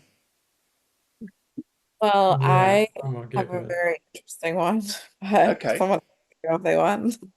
yeah, Yeah, go go for for it. it. So that was the year that I was asked to move back to New York for my job, and I also ended up starting my divorce process. So Wow. major changes. Yeah, that sounds about right. I had a similar experience myself. It's when I separated from my first partner. We both had a child together. So that was that whole process as well. I understand. Yeah, that was mine. Hmm. Same, Same? same. Yeah, Like a divorce Same here. process? Yep. yeah, Wow, interesting. For me, it was more, I think I was like really contemplating life, and especially where I was career-wise. And like even the dates, like it was like I think June, somewhere in June of July of 2020. And at that time I had not even studied astrology, so I did not know it as much, but I just looked at it maybe sometime when we did our natal chart or after, I can't remember. But when I calculated it, I realized because at that same time I had a depression, and it was because I was like focusing on this idea of being productive. And I remember just having this depressive episode, which I've never had before. And that was the first time I had depression. And I remember like almost like meditating and doing like daily routines um, to help me get my mental health back. But yeah, I think for me, it was also, and also, side note, my Saturn is in the sixth house. So it's all about creating habits and routines. yeah, Um, and so I remember getting this understanding of like, oh, I like for me at least, the idea of being productive and out and having this output, because up until then, I think I was also working, but then I took another year, I took a year off at that time to kind of like find other things that I wanted to do. And I felt being unproductive was a bad thing because I was associating that to my identity. And and so that was like the lesson that I learned out of that. yeah. Yeah. Wow. Yeah, once I was able to let go, like the depression kind of just worked itself out of there. That's good. That's really, really working with that energy. Um, I remember probably a week before my Saturn return started because I was already having a lot of problems with my partner at the time and things like that. You know, like a lot of partners, I think when you have child, it creates this whole new type of strain you've never had before. And that really was weighing on us at the time. Um, I had a whole lot of energy in my chart move out of Aquarius right into Pisces about a week before that Saturn return kicked in. So suddenly all that strength, all that mental focus, all I had, all that just went out the window. I was like a deer in the headlights when it happened. I was more emotional than I had ever been in my life before. This is in the lead up to that. So I was just a sitting duck for it when it happened. And pretty much everything I had got shattered, I think. So, and for me, it was like a typical Saturn return. I had to get real with who I was. All the illusions and rubbish and bullshit that you tell yourself just cannot survive that sort of experience. So that's what happened to me. I learned my mortality, I think. Yeah.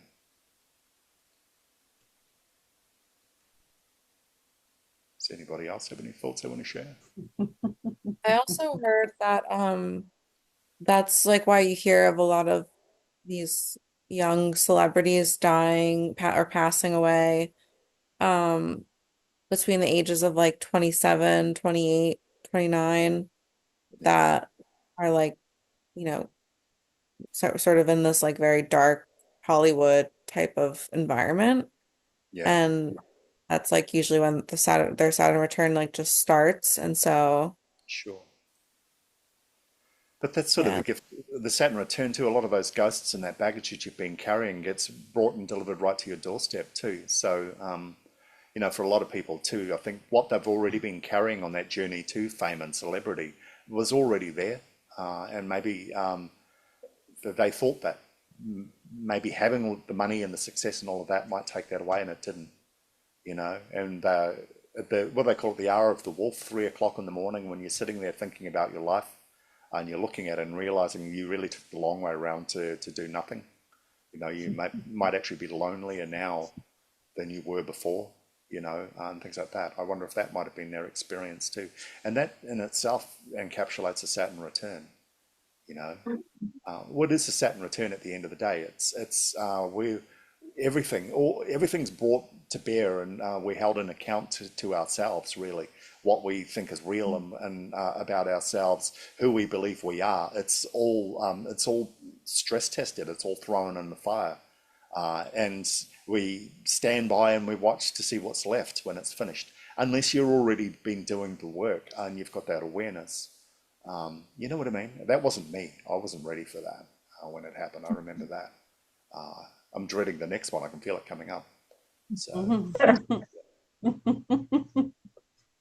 I think for me, I had the breakup as well. So it was a long-term relationship. We weren't married, but it was definitely a change of perspective in that being Irish, and this, you know, made me aware of that sort of mentality that you find a partner, you know, it's a long-term relationship, you get married, you have kids, you know, it's just a done deal. And that a huge part of that mentality and that conditioning had kept me in that relationship for longer than was necessary. And then it just wasn't even a choice. Like it just, you know, I just remember coming home and saying the words, and I went and threw up afterwards, because it was like, you know, it wasn't like I was planning it, or, you know, it was just, had been sitting there, and then obviously Saturn just said, right, time's done. We're done with all that thinking now, and time to move on. So yeah, it was really, really intense. yeah, that sounds like a Saturn return, all right. Wow. There's a common theme. It's funny too, you know, what you're saying, because I think for a lot of people, their Saturn return starts after the happily ever after. I think you're absolutely right. You know, that you hear in every fairy tale, they finally find each other, everybody's happy for a while. And quite often that Saturn return can happen, and that happiness that comes after. And some people are moved by it, and some people are the victims of it, you know. But that just seems to be the way it works. And the amazing thing is, it's a personalized and completely tailored experience just for you, you know, because you've created it at the end of the day. You know, you just left to look at it. My Saturn return taught me that nobody was coming to save me, that I was responsible for myself. So and I wasn't ready either. I wasn't prepared. It was completely out of nowhere. And I had to, you know, get an attorney and get a home, and it was everything crumbled, and I had to build everything back up. And so that taught me, you know, like I said, nobody was coming to save me, that I'm responsible for myself. And just because you're married to somebody doesn't mean that you'll always be married to them, and they could walk out at any minute. So I'll always be prepared for that. Yeah, rough. My first Saturn return, I had my first child, so that was like a reality check of being responsible for another soul and to be responsible for myself. So my whole life changed after that, you know.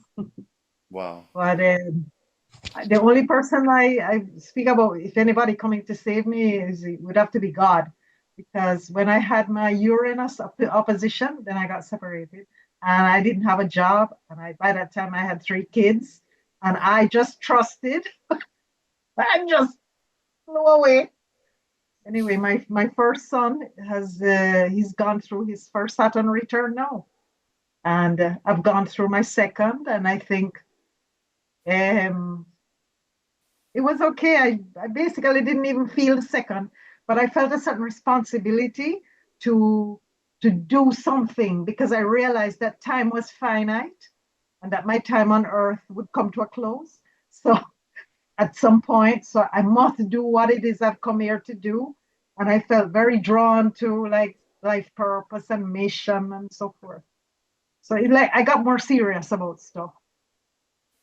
That's what Which is a common way I hear people experience the second one. I'm particularly fascinated by that. You know, you start to think about coalescing everything that's happened in your life and creating something in that. And I hear in the third Saturn return, for a lot of people, it's a retrospective. They're thinking about their legacy, they're thinking about their impact, and things like that. Yeah. Okay, some quick pointers.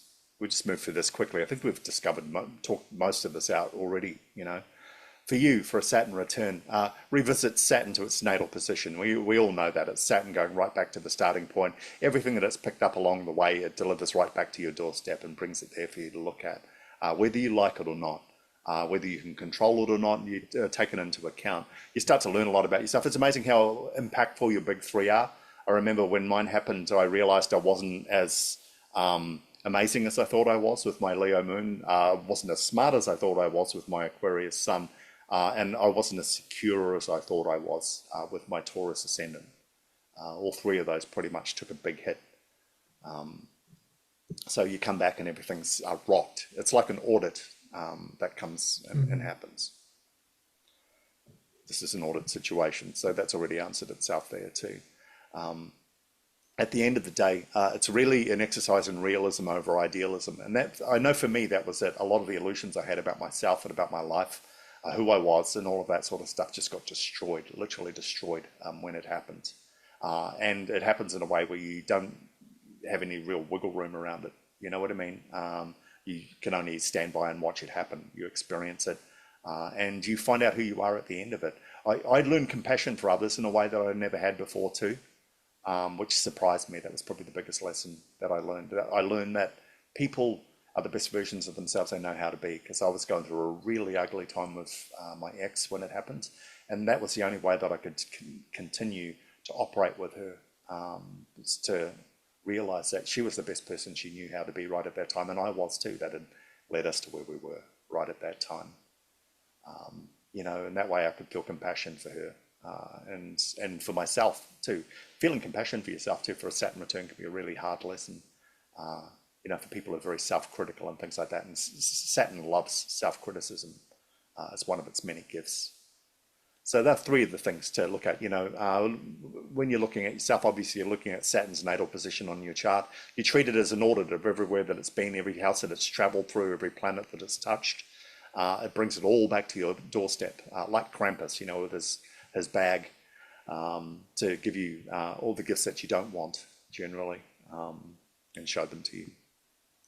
For our clients, really an emphasis on responsibility and maturity. At the end of the day, look, if you know, we've all got those clients that come in and they all got the same bullshit. You know, they're all saying the same thing. You know, it's not correct. You know, it's not right. You know, they're kidding themselves. You know, they're self-righteous when they're saying it. And I know how judgmental that sounds, but you hear it again and again. Generally, it's a criticism of another person. And the funny thing is they seem to have that same criticism about 5 or 6 other people. And the only constant in all of that is that person, you know, how they're experiencing the rest of the world.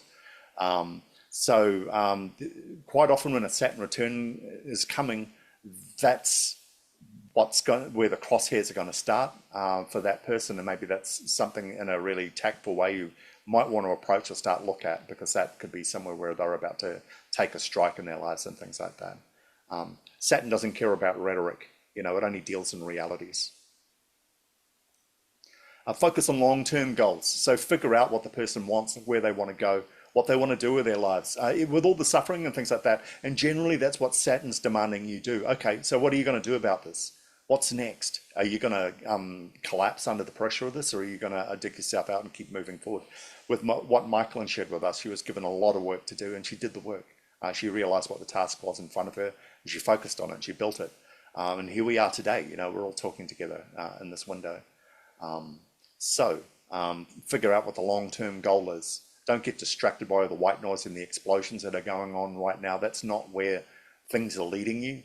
This is just designed to get you to run, to get you to move, and to get you to think about what you want to pack before you leave the burning building. So, because that's what you're going to be carrying with you for the next 28 years. That's what you're going to start building with, and then you're going to wrap everything else around. The longer you wait with the Saturn return, the less choice you have on that. Generally, you're only traveling with what's left.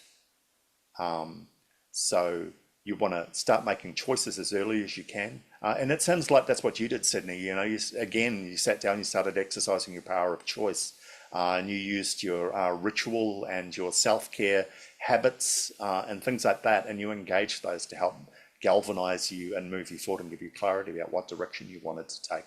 And that in itself is a masterclass on how to deal with a Saturn return. That's a great way to cooperate with that planet and you know, move forward. So that's a great way to. Out of curiosity, is anyone here in like human design? Or know of human design? No? No, Robin. Dabbling.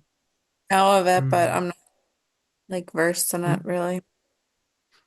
Because it's interesting because there's this idea of these numbers, and these numbers represent your personality, and there are specific number combinations, the ones that specifically involve 6, and the 6, they say, becomes like this wise wisdom kind of grandmother, grandfather, like a lot of wisdom, and for them it like hits them again with the Saturn return, and so they have like one version that happens.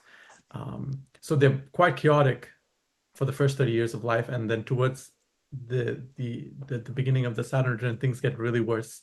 But that's all lessons that they learn, and then after the second Saturn return, they're able to use all the lessons they've learned from like say the 60 years of life, and they have this very curated wisdom that comes out from them. So it's very interesting how even human design kind of uses this Saturn return in the way that it's programmed. So it's like certain individuals who have this number 6.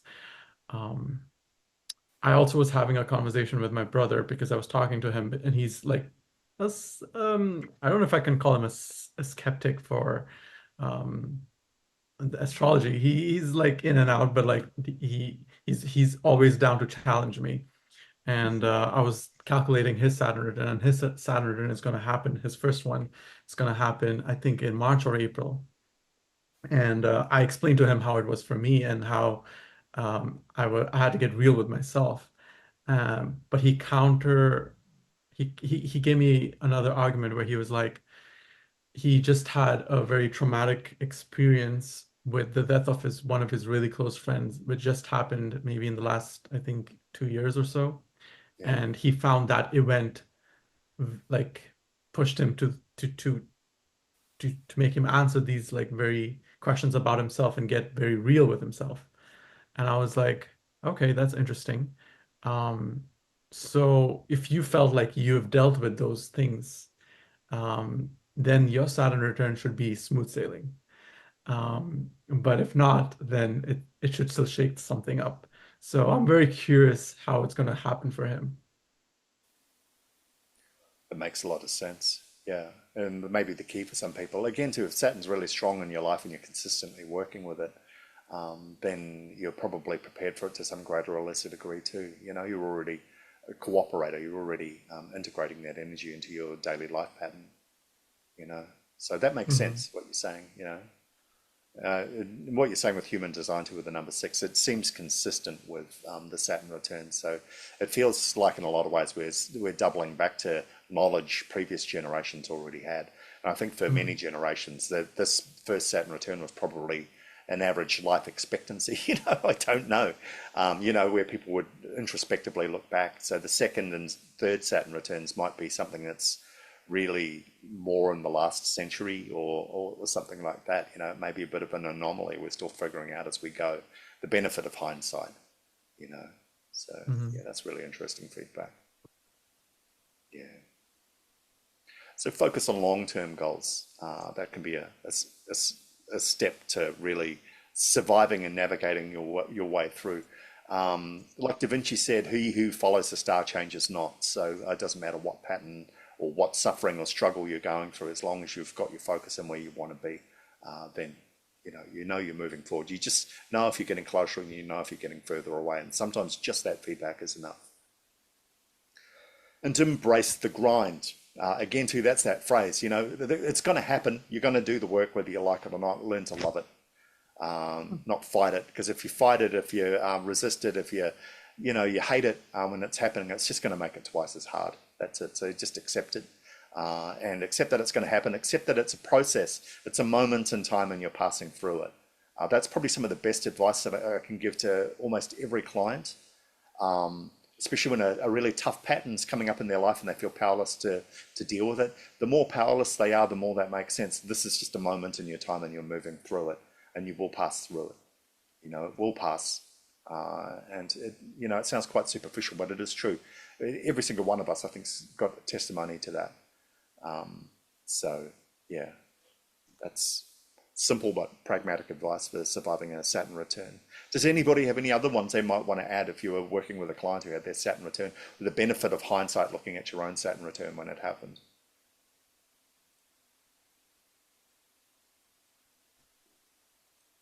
Always have a plan B. Yeah.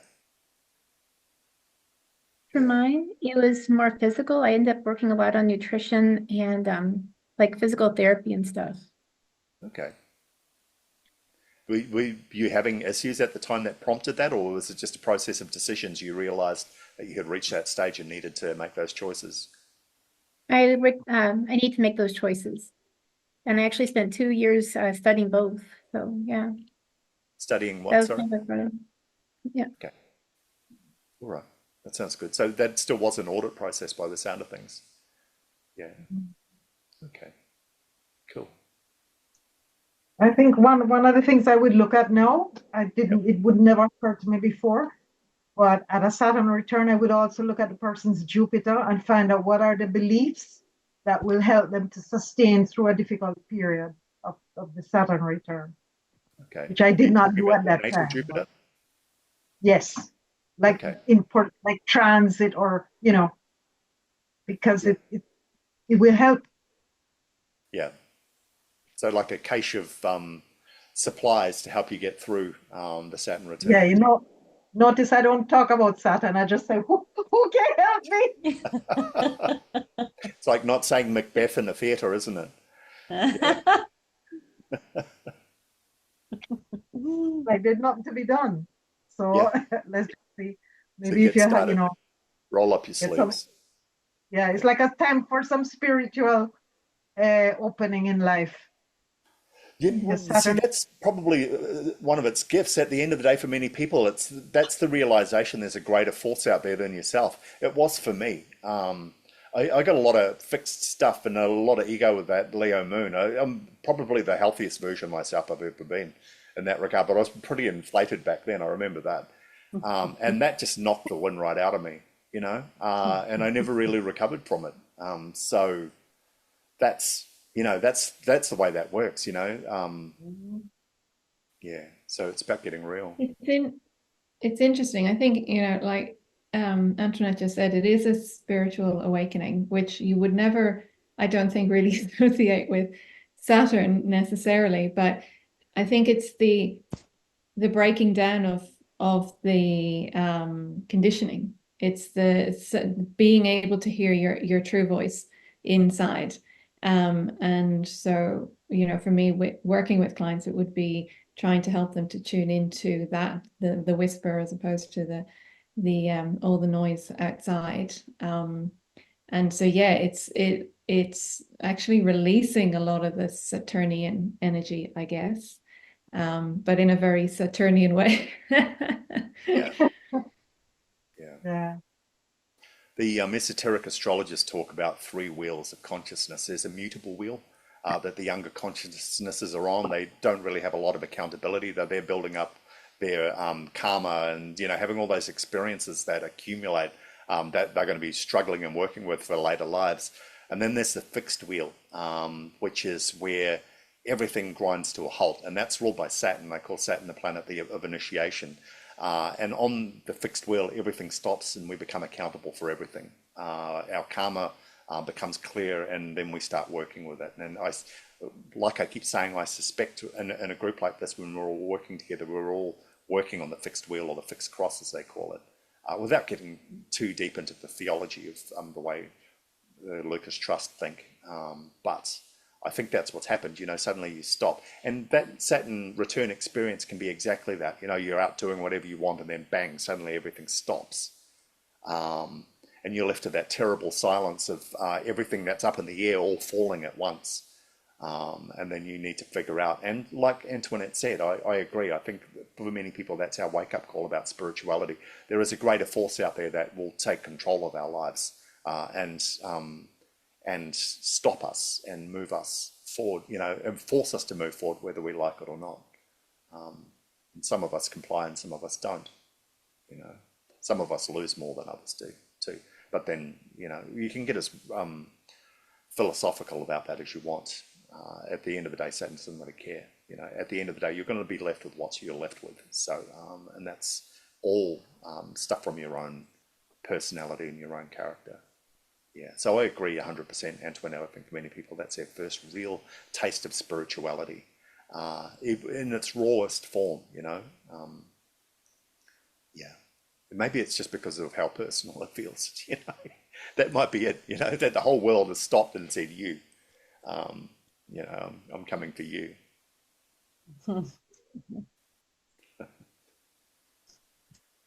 Okay. Last section, manifesting Saturn in our lives, like we don't get enough of them already.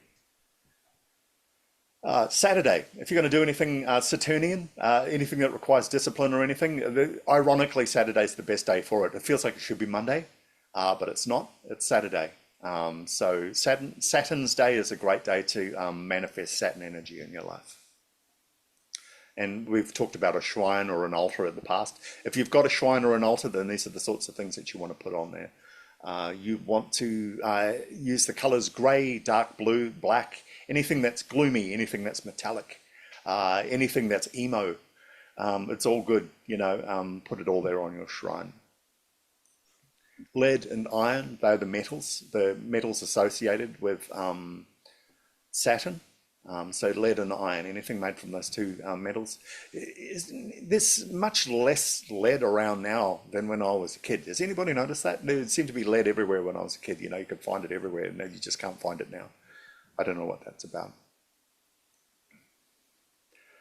The scythe, a symbol of time, a symbol of Saturn. The hourglass, or any timepiece, anything that travels, that measures time. And a mountain. If you look on a Saturday, if you want to do some real Saturn work, go up on the mountain. Remember what I was saying about gravity wells and things like that? Larger objects are more prone to gravitational effects. They create a gravity well of their own. So find a mountain, find a tall skyscraper, go right to the top of it, do your work there. You're directly tapped into Saturn energy while you're doing it. You're outside the mainstream energy while it's happening. And that's a bizarre one. I think out of all the ones we've had so far, that's probably the most bizarre. Onyx, obsidian, and jet. Any dark precious stones. The closer they are to absolute darkness, then the more fitting they will be. And there are three excellent choices if you want to be working with Saturnian energy. Nightshade, hemlock, or thistle. And you notice all three of them are poisonous. Well, thistles aren't, but they're damn painful to hold in your hand or to brush up against. So you can see what the prevailing message is there. Any noxious plant, any unpleasant plant to be around, that's probably what you want to put on your shrine. Anything that will cause you discomfort or suffering, well, then that's Saturn's offering to the plant kingdom, and put one of those on your little shrine too, and you're in business. So that's it, guys. That's all the stuff that I have for the Saturn workshop at the moment. Any thoughts, any ideas, any feedback, anything like that anybody wants to talk about? One last thing, Saturn and the father. Can you say anything about that, or the family structure? Yeah. It's interesting that for the mother on the chart, it's generally the moon, but for the father, it's either the sun or it's Saturn, and it tends to have a lot to do with the nature of the relationship. So it's one of those situations where you don't really know who the father is on the chart till you question your clients. Okay. Yeah. But one of the big giveaways too, I think, is also tradition. It tends to be what the father cultivates. I mean, if the father's cultivating strength of personality and strength of purpose and will in the individual, then it's probably the son. The father will be represented by the son. But if the father is insisting on tradition, that the child follow their legacy, that their child behave in the way that their culture behaves or their people behave and things like that, then it's probably Saturn that you're working with. If the relationship is positive, if the father was nurturing and empowering, then it's the son. If the father was oppressive, a tyrant even at the extremes, those two are the sliding scale. You can see where that's going. You know what I mean? They're the opposite ends of the spectrum. So then you're probably looking at Saturn. Definitely have to speak to a client. Okay. Yeah. It's an interesting one on there's an exercise to do on the Introduction to Astrology course, that last one, working with that chart of that guy called Robert, who has some girlfriend who's just left him, and he's come around to your house. This is on the Introduction to Astrology course, and one of them is to look for the parents on the chart, and that's an interesting one. That's one that a lot of people either don't get or they don't consider. Generally, when somebody's doing the introductory course, they're just looking at houses, or they're just looking at signs, or they're just looking at planets, so they're not establishing relationships. But I kind of use that as an opportunity to say that, you're not going to find everything you want on the chart. Sometimes you're going to have to ask your client and get feedback in order to get understanding of what's going on. So it's a loaded question designed to create that dialogue. And some people get it straight away, some people don't, Okay. That's the only course I don't have. So. Well, unfortunately for me, I can never forget. I'm marking at least one of those every couple of days, so it's coming up again and again. Yeah, but that's like you're saying, that is a really, really valid and a really, really interesting one. And in that particular story, the father is definitely Saturn, so definitely not the son. Yeah, and that had a lot to do with the relationship between the father and the son. Was why their energy conflicted so much. Okay, thank you. Yeah, you're welcome. Yeah. That felt like a Saturn grind, didn't it? That was a lot. Yeah. Well, does anybody else have any final thoughts or queries or questions or concerns that they want to throw out there? Okay. I call Saturn the Big Papa. He's like the father of my chart. So is he? Yeah. I've got the moon. I've got the moon square Saturn. Moon is in my 12th house. Saturn, like I said, is in the 9th house retrograde, and then I've got the sun in the 4th house, and I've also got Pluto in the 12th house. And mom left when I was very small, 4 years old. So that's where that square comes from. And then all of the aspects in my 4th house, that's where the sun's at. My dad was nurturing, but more than that, he was strict, like military. You know what I mean? Sure. So I guess that's why I love Saturn so much, because it's taught me respect. It's taught me values, morals. I have a strict way of looking at things. I'm very, there's a way to do things, and that's how I want things done. And then I've got Uranus, like sitting in my first house, right on the ascendant at 2 degrees of Scorpio. So that's where the rebellion comes in. Sure. But yeah, so I always, when I look at a chart, I always assume that Saturn represents the father. So what you just said about it could, the sun could also be a representation of the father, really helps me, because I've always just thought Saturn was the father. Yeah. If you go to the park on a Sunday and there's the father playing with his kids, he's probably a son father. If you go to the football game and there's a father on the sideline yelling at his kid to pick up his ass and run as fast as you can, hit that kid as hard as you can, suck it up, you loser. That's not how you do it. That's probably a Saturnian father. Okay, well that definitely makes it a lot clearer. I can work with that. Pain is for girls, you know. Pain is weakness leaving the body. That's a Saturn father thing to say. Yeah. That's right. Like, while you got the sun, that's a, you know, a sun father, you know. Mhm. Yeah.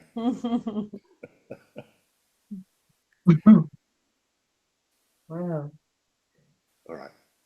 Thanks, everybody. I'm going to stop recording.